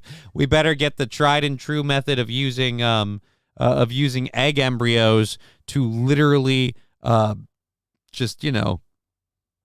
also chat box back up, sir. I had it up. Did it go down again? The chat box should be up. Thank you for saying that. It's way up at the top. There we go. Yeah, why is it off? It was on the other screen. Shit. Get some Frankenstein in you.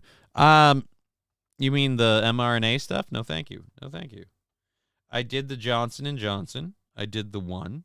I did the one and done. I did it solely because at the time there was talk of not being able to be a DJ and to do that stuff without having cards and updated and thing. And so I took the one that I thought was the least risk of all imaginable. And I took the one that I was supposed to. And then as soon as they said boosters, I said, and you fuck right off. We played your game. Now you're changing the rules. They only talked me into 2 Pfizers, says Was Phil Smalls. I dipped out and wore the name calling. If it was just going to be name calling, that would have been fine. For me, it was legit work. And at that time, we were talking about DJ work, which I don't mean to brag about it, but if you can get past hauling the equipment and the hours don't bother you, DJ work pays insanely well. And so I was going to lose a very good paying gig that was helping me get my comedy and get this stuff going and all of that, all whilst simultaneously helping support my daughter and everything. I didn't want to give that up. And when it's like, well, the Johnson & Johnson is, again, made off of old school, the virus is incubated in an egg, and then the egg is just not incubated after that, so the virus has no choice but to die, and the quasi-mutated, quasi-alive, mostly dead cells will float through your body to help your body build an understanding of the virus. Like, that stuff I was all right with. I didn't expect it to work anywhere near as good as mRNA. But lo and behold, apparently none of them fucking worked. The ones they tested weren't the ones they gave us in terms of the mRNA stuff. Thank God I didn't do any of those. I'm just better glad every day. Fair enough. I was lucky being self-employed. I mean, I was quasi-self-employed, but I also worked for a company, so I don't trust them now. I don't trust any of them at all now. Now I don't even trust the flu shot one. Now I'm like, yeah, I don't even want to do the flu shot one. Now I feel like they're with all of it. So I don't know how much I trust the flu shot one. Oh, and this was another thing. Before COVID happened, I was one of the people that always told people I didn't get the flu shot. And they're like, why? And I'm like, I don't get sick from the flu. And everybody, my doctors and everybody, are like, yeah, but if you get the flu, it'll be really, really bad. And it would be good for you to do the flu shot because it'll make the flu a lot less severe on you. And I was like, yeah, but won't my body have a reaction to the flu? Yeah, but it'll be nowhere near as bad as if you get the flu. And I was like, well, but you say my body has bad reactions and I shouldn't spike my immune system anymore. So why are we deliberately spiking it? Because we're like, well, this is going to spike it a little bit. So that way if it gets spiked later, it's only spiked a little bit. But what if it never gets spiked later? Again, we're planning for a problem. And they're like, well, what are you going to do if you get sick with the flu? Well, I'm going to come to the hospital, apparently. Like, I thought that was the thing. And you know what? My ways worked. I have never been hospitalized for the flu in a year that I got the flu shot. And then what was it, 2022 or whatever? It was a year or two after I got the Johnson & Johnson thing. That was the first year I got a flu problem where I got sick enough to have to go to the hospital. So yeah, I don't know. I never believed anything after 2 weeks to slow the spread. I didn't believe 2 weeks to slow the spread. I didn't even want to close things down. If they would stop screwing with viruses to make them more dangerous, then we wouldn't need vaccines. All right, let's go. Let's go to this video. Our last bit of political BS, because today is Super Tuesday. Peter Yeep, I don't know what that is. Weird random Rumble link. So feel free to let me know what it is. And if Chevy JB's around and wants to exercise mod ability, he's welcome to, because I trust him. Here we go. Super Tuesday. What is going on with the lights? Do I need to boost these up?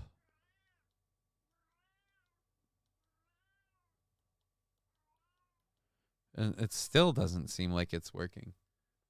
Where it's right there.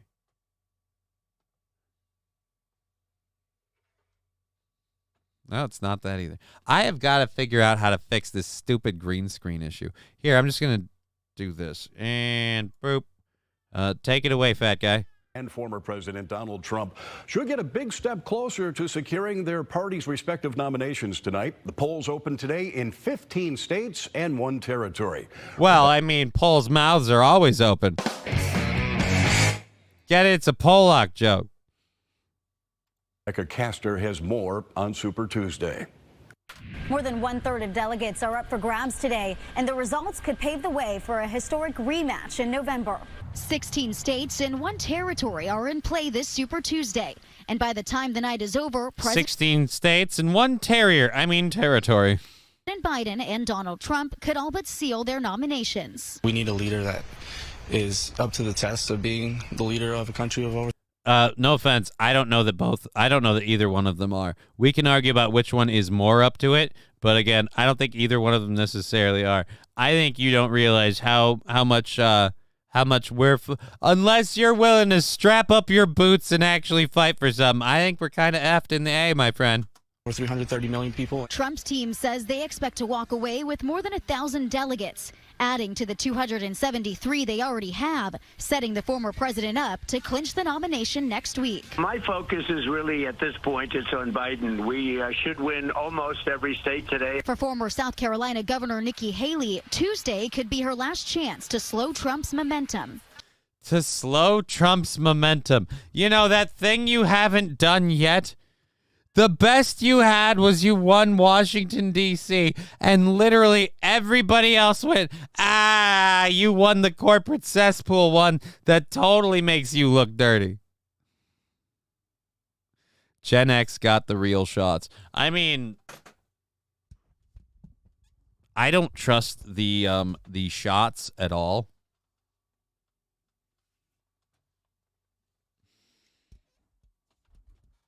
Riding Dirty Llama, 16 states out of 50. Yeah, that sounds pretty even. Yeah, that's the other weird thing about this. We have 50 states, but they all don't count equally. With the way all of this weird shit works. You go, kitty, get some. Hey, he's got needs. She has campaigned across several Super Tuesday states, arguing that she could beat Biden in a general election. They want to see something good. They want to see something where we can go back to the values that make our country so great. Yeah. And again, you won't own up to the fact that you are, again, a CIA shill. You're right. We want to see something good. We want to see something that means we can go back to the values of the American country that we love to live in. You're not that thing, though, and you're acting like that's why we should pick you. Again, the problem is does that fix it? It's driving me nuts. Nope. I moved the chair in the way, and it just makes it worse. Again, I hate that this lady does that. I need to be able to go back to this. I need to be able to interview this. I need to be more successful. I've got to work harder on my show. Got to be like Nikki Haley on. Thank you for being here. One quick question. Can you give us a quick, concise reason on why people would vote for us? And you just literally said, like, all right. So just again, give us the hot to trot takes on why we should be voting for you. And again, I got that stupid corner. That corner's driving me nuts. All right, so, and again, why should we vote for you, Nikki? Across several Super Tuesday states, arguing that she could beat Biden in a general election. They want to see something good. They want to see something where we can go back to the values that make our country so great. Okay. And again, why should we vote for you, though? You explained why we shouldn't vote for Joe Biden or Donald Trump. Okay, why should we vote for you? What is good about a CIA stooge or a literal corporate puppet? That's not the values that made us great. The Democratic primary ballot, 7 states have an uncommitted option, including Minnesota, where activists are hoping for a protest vote over Biden's stance on the Israel-Hamas war. But most Democrats believe come November, the choice will be clear. All this speculation about him not running, not getting the nomination, he's getting it, he's running it, and it's Trump v. Biden. Super Tuesday's biggest. Right. It's Trump v. Biden, which, again, all of us said, yeah. Nice pause. You take a nap, sweetie. I'll cover this for a minute. All of us said Trump v. Biden. Donald Trump is probably going to beat Biden. Donald Trump probably going to beat Biden. And like I said, Nikki Haley is, ironically enough, Nikki Haley is not wrong. She's not wrong when it comes to, look, people want something new. They want something good. They don't want the same old men in the White House. It's like, you're right. We want those things. And you're not admitting that you're not those things, which is fine because we don't need you to, but stop running like you're the alternative. This is like literally watching another gas company look, Valvoline over there is going to tell you that they sell a better kind of gasoline. Speedway over there is going to tell you that they sell a better kind of gasoline. People need something other than gasoline, and that's why at Quick Trip, our gasoline is government funded. Like, again, no, you're still the same thing. It's just like we said, you're a stooge and a shill. Trump has bigger tits and real men vote for boobs. You know what, P. Salty? That is perhaps the best defense of Donald Trump I've ever seen.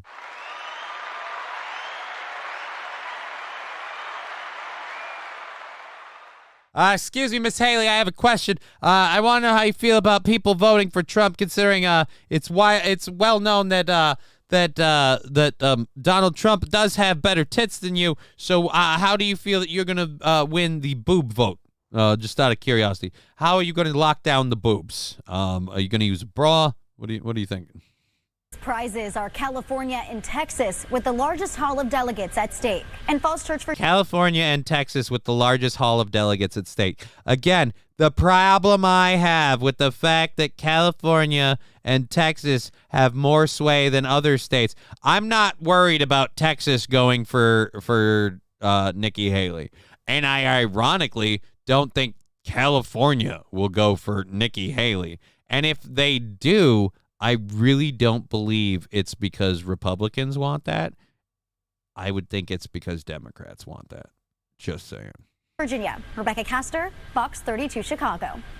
And one of the states holding primaries today is Massachusetts, which is where Kaylee Schuyler is right now, joining us from Boston. Hi, Kaylee. What's it look like there on the ground in Massachusetts so far? Well, it looks like shit, and everybody here keeps asking me if I want to go out to the park and fuck in their car. And quite frankly, if one more man goes, you want to try my cock in my car, I'm going to punch him square in the face. I swear, it's like nobody here has seen a pair of tits that was bigger than the waist that was under them in almost a decade. Hey, Dane. Well, it's been really quiet out here all morning. I could probably count on my fingers the number of people who have walked through these doors to cast their vote over the last several hours. And it's not just this location. Speaking to polling workers inside, I take it back. She looks like she's chubby. and they've said it's been pretty quiet at several locations across the state. And part of that could be because Massachusetts Secretary of State says nearly 500,000 people participated in early voting. The majority of voters in Massachusetts are 500,000 participated in early voting. And Joe Biden also wanted us to make sure that we checked because he said he was almost daggone sure a whole plane full of voters should have landed sometime last week.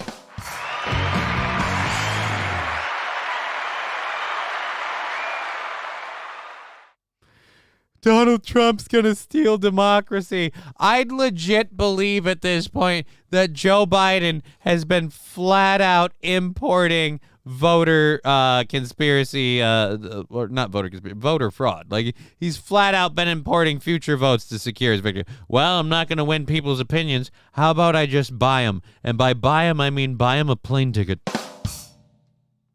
Mr. Gorbachev, land this plane full of illegals, if you would, please. It's not the same. It's just not the same. Buy those voters gumboots. Gumboots? What are gumboots? are independent, meaning that when they show up to vote, they can either choose to vote on the GOP ballot or the Democratic ballot. And election officials say in this year's early voting, many independents opted to vote on the GOP side. Right. Many independents opted to vote on the GOP side.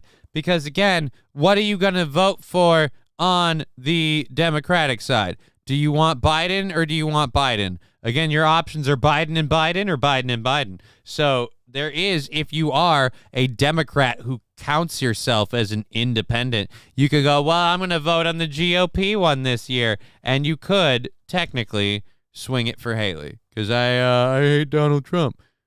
That's hinky on this one. If we're doing these primary things and you're voting in a primary, I don't know. I don't know. Buy them a chicken meal, you mean, Johnny? A chicken meal. Still good looking? OnlyFans, says St. Caesar.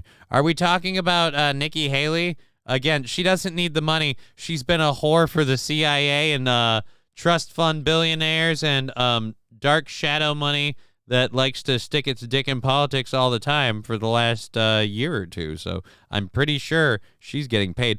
Boxer Ryan Garcia says he has proof of Bohemian Grove. Grove? Bohemian Grove? What's Bohemian Grove? There's another choice with the Biden one called non-committed. Well, that's not even a choice. That's them just clarifying. No, Biden hasn't been committed yet. He is non-committed. Look, yeah, he is mentally but he is not committed yet. We have not had him committed. He is non-committed. Speaking with the few voters who have been out here today, they say they wanted to get out and vote because their main concern is the border. Massachusetts is a right to shelter state, but last year the governor had to create a housing wait list because of the demand of migrants seeking shelter was so overwhelming. Yeah. Again, I love everybody that acts like the border problem isn't a problem and the people that act like it's a problem are fear-mongering because it just keeps seeming like in these states, when you ask these people, they're like, we have a problem with, and it's never a problem with because, well, I see on the news and I hear. No, they have a problem with because repercussions are coming and happening to people for the border policy right now. It's actually affecting people's everyday lives. So guess what? They care. Oh, thank God this voting booth is handicapped. I mean, where's the wheelchair access ramp? What do I roll up to it and hope? More and more migrant shelters continue to pop up across the state, and while some people are supportive, many are also upset. Some voters also tell me that they're not looking to see a Biden and Trump general re-election rematch. As of yesterday, voters will see Trump's name on the ballots after the U.S. Supreme Court rejected Colorado's attempts to remove him. Massachusetts Secretary of State says if voters want their voices heard on issues like that, they need to get out and vote. From the court, they deliberately put that out yesterday, was to the American public and to American voters and Massachusetts voters included. It's up to you. If you want to have an influence on this whole issue, all issues included, not just the insurrection clause, but the whole issue of who's going to be president, the direction of the country, very sharp differences between the leading candidates. You better vote. Very sharp differences. Also some very strong similarities. They're a similar vintage. They say presidents get better with age, so these are possibly two of the best candidates we've ever had. Or they're poo. Thank you, Freudian slip. Or they're poo. Or they're two of the oldest, most curmudgeon-y people we've ever voted for. Some will be elected, some will be sent away. Some of these people will be great people. Some of them are going to tell us what to do. Some of them want us to do what they want, but we're not going to do those things. We're going to take the country by the balls, kick out all of the illegals, and then say, you know what? Fuck Gretchen. Rachel Maddow, you asshole. I was doing a bit, and it was just going nowhere, and I fucking sprawled out. Just, I apologize. 15 minutes left in the show. I am swimming in my own head. Instead of voting for Biden, vote for none of the above. Right? That'll totally help. I don't disagree with you, Ryan Dirty Llama. I honestly, at this point, I don't think even if I vote for either one of them that my vote is going to make a big difference. I feel like enough people have made up their minds already that unless the voting is somehow swayed and stolen, and I guarantee this is the one reason why I'm so beaten down by this election. I know no matter what happens this November, that the day after I am going to hear from, because in my personal and public circles, I have people on both sides of the spectrum, and I know who on both sides of the spectrum I'm going to hear from, and it's going to be the same either way.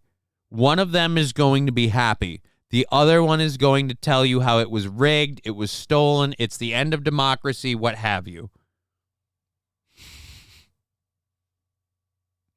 Make it a pay-to-view vote. I mean, I don't know. Was fill some holes. A Minnesota vote is worthless. I mean, in the overall arcing sense, yeah. Yeah, Minnesota vote is going to Biden no matter what, like our delegates. And our state doesn't mean enough because we're, rocks and cows. But it's just all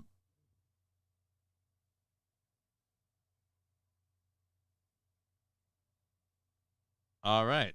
Matthew Q saying there's another great story about a Doritos spokesperson. Please look it up. It would make a good Kitty Cam drop song. Well, for $5.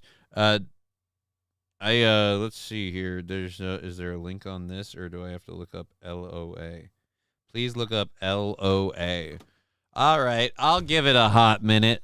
We haven't touched any of our third hour stuff, and we have a couple of things in the overtime bucket. So we'll leave the third hour stuff just for tomorrow, I think. We'll leave the third hour stuff for tomorrow. And so if we need to, we'll do the extra stuff there. Let's get this LOA thing. We'll check out where we land with bits and subs and stuff. But considering yesterday was $10, everything we had, yeah, I'm like, are we going to hit 5? You don't look confident. I don't think so. We'll see where it is. We're going to run out of money. Where's LOA? LOA. L period space O period space A period. LOA. Enter. I'm done with these new LOA teachings rant. 24 minutes. LOA assumption, question and answer. Blood LOA, world first blood LOA kill. I don't know what you're talking about, Mr. Q.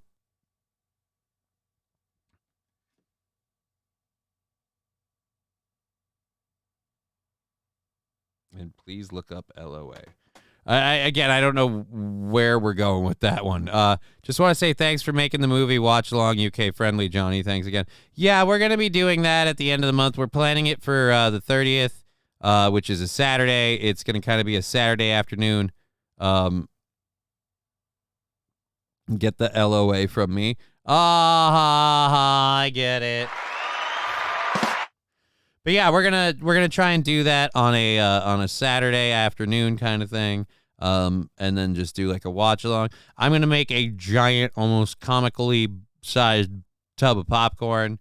We'll have the video going. We'll pause it and say shit, and then we'll play and go and just kind of have a whole good time. It'll be fun. But that is again gonna be happening at the end of the month, March 30th. And we hope you'll all enjoy us. Enjoy us. We hope you'll all join us and enjoy it. I can't speak when I'm getting like this. All right, so, and the 30th is also going to be Rumble exclusive because, again, we're doing a watch-along. The first movie is Robot Jocks. We'll be able to put clips and things of that up on all the other channels. I'll have to do that as well. But, yes, so that'll all be available, and I hope you'll join us and enjoy. And that is, again, mark your calendars. The 30th at 2 p.m. in the afternoon is where it's going to start. Popcorn, and popcorn. Yeah, I'm going to make a bunch of popcorn. Did you ever play Spider-Man Remastered? No, I did not. I have not played Spider-Man or Spider-Man Remastered. I don't own a PlayStation, so if it wasn't on Xbox, I definitely have Definitely haven't had the chance to touch it. If it's on PC, maybe, but I also, again, no. I've been stuck in my WoW addiction. That's been my gaming world. And I got to take 5 off of the goal for Matthew Q. So this says 40. It should be at 35 after that at least, and we'll see where we landed on Twitch at the end of the show when it catches up. So let's clear this up here. Boop, boop. 35. All right, and let's go to some extra. You know what? We've got a video that I was definitely curious to hear about. You guys love going to restaurants, right? I like going out and eating at restaurants. Who the fuck doesn't? Well, apparently, a restaurant closes due to odor complaints. 7 leaders in Oregon's restaurant industry are calling for changes following. It's in Oregon. Incredibly pixelated lady. It's in Oregon. If a restaurant in Oregon is closing due to odor complaints, is it because the people outside the building keep pissing and shitting on the sidewalk? Or is it because the people inside the building are very, very spiritual and down to earth and reek of patchouli? I mean, the aroma, the bouquet of that could be coming out of this place is endless. You're going to need to narrow it down. The closure of a restaurant in Northeast Portland. Joe Vithiathil is now here in the studio, and apparently neighbors have complained about the smell coming from this restaurant. And this Fogaboo. Oh, boy.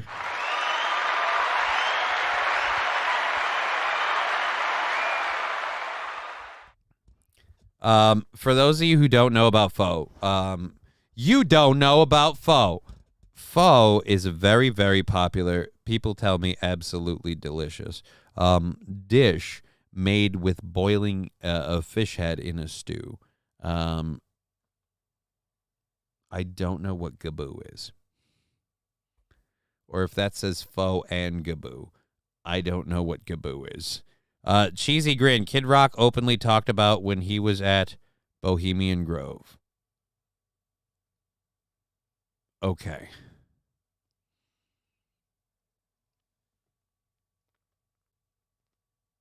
I'll need a clip.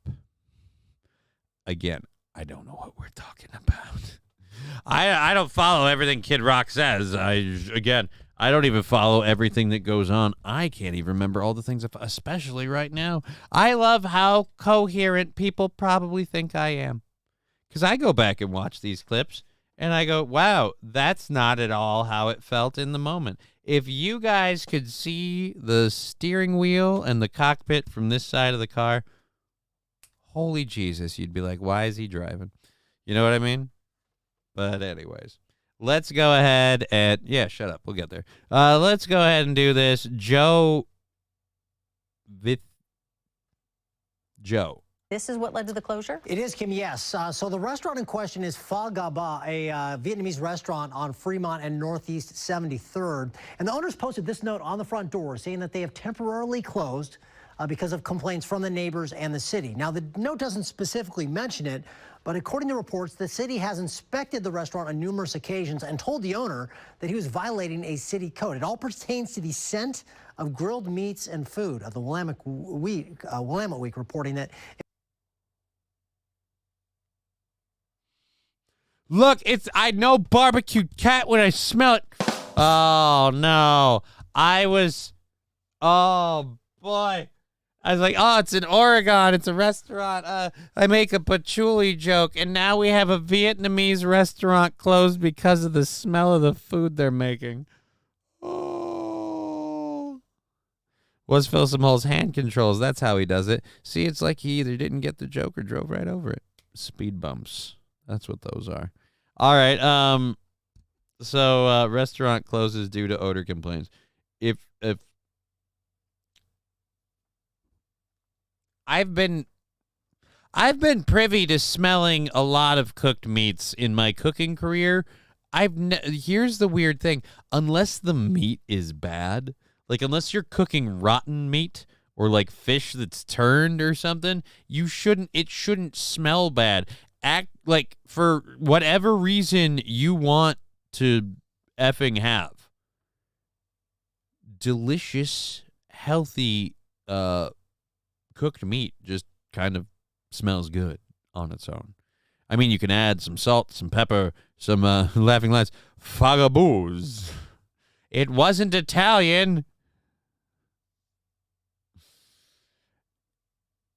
It's cat. It's good. Oh, no, that's Book of Eli. I'm doing it's cat. It's good. That is the hardest part of that movie for me.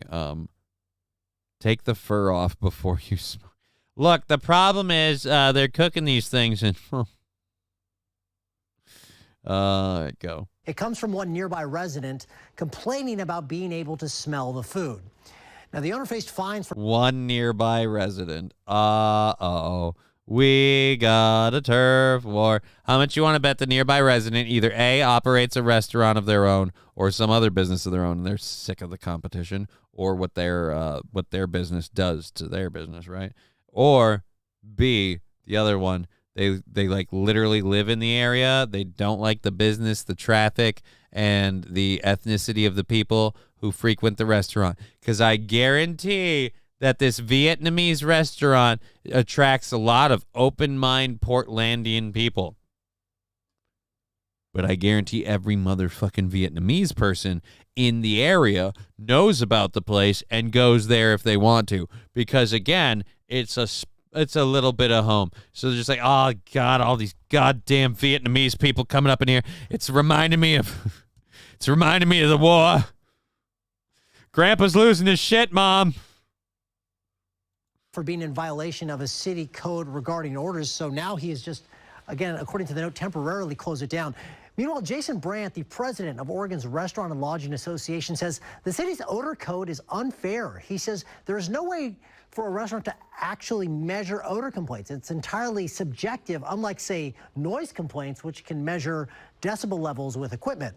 Brandt goes, well, we could, and hear me out, we could train dogs to respond to the smell of stink and the smell of awesome meat. Actually, no, that won't work. Dogs get a boner over a smelly old shoe just as much as an awesome piece of meat. So now we've got a problem.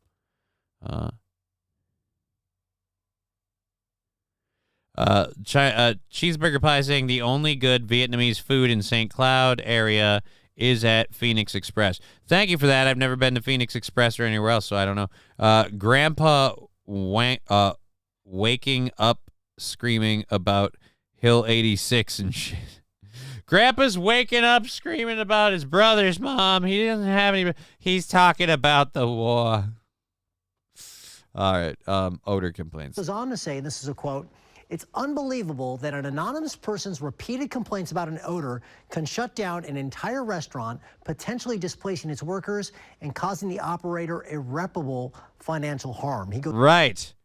And that's where I have a problem. If we're going to shut down the restaurant because you say it stinks, then we get to know who you are.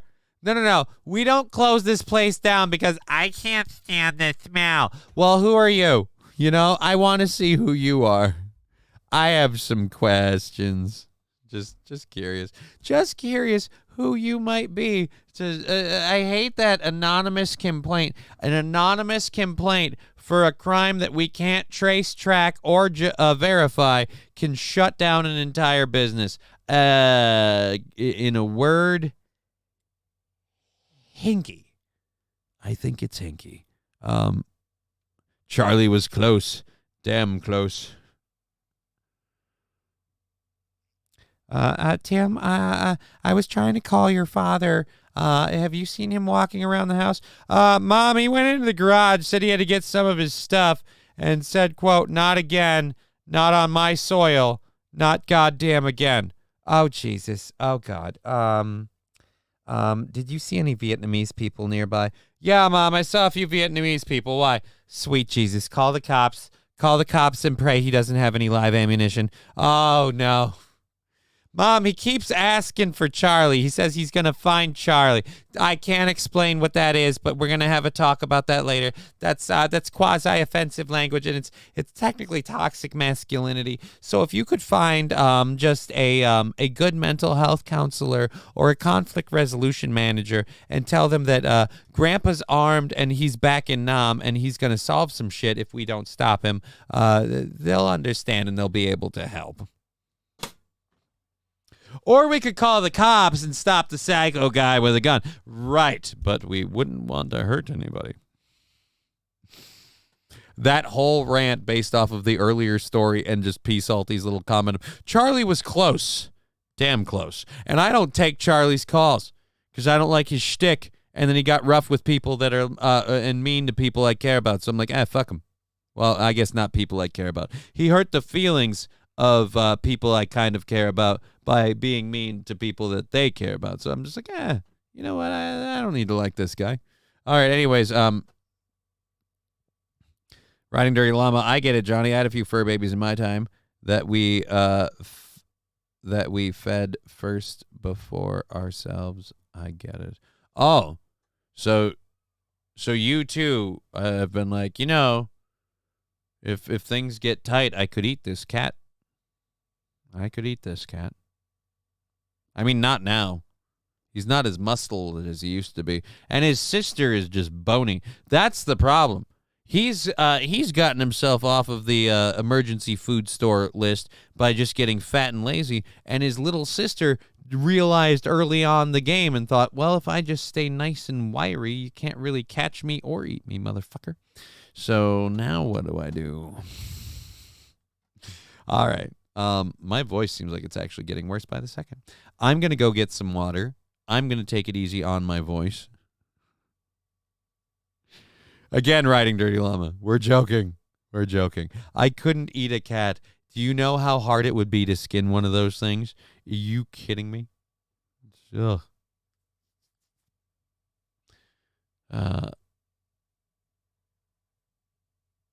Squirrels, says West Filson. Squirrels! I don't like squirrels. They always taste very nutty. Anyway. It's a really bad joke. Fuck you. Okay, so we're 2 minutes over time. I'm trying to leave in an old Minnesota goodbye way like always, and I can't because I suck at this after all of this time. This has been awesome. We've been Johnny. You've been an audience. If our funding things go downhill, then yeah, we'll figure something out, I guess. Until next time, we'll see you tomorrow. Ta-ta. There's the button. I found it. Ha. Maybe we should call that.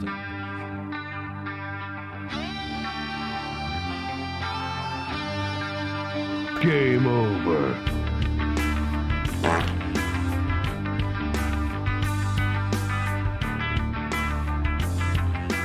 Fuck you. What the fuck? Fuck. Who the fuck? Fuck this fucking. How did you do fucking fuck? Fuck. Game over, man. Game over.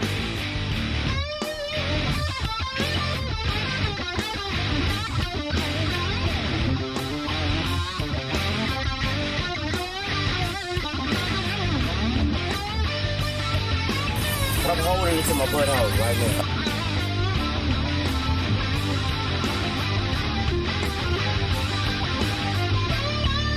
Fuck you! I hope your whole family has a nice Christmas! Fuck off.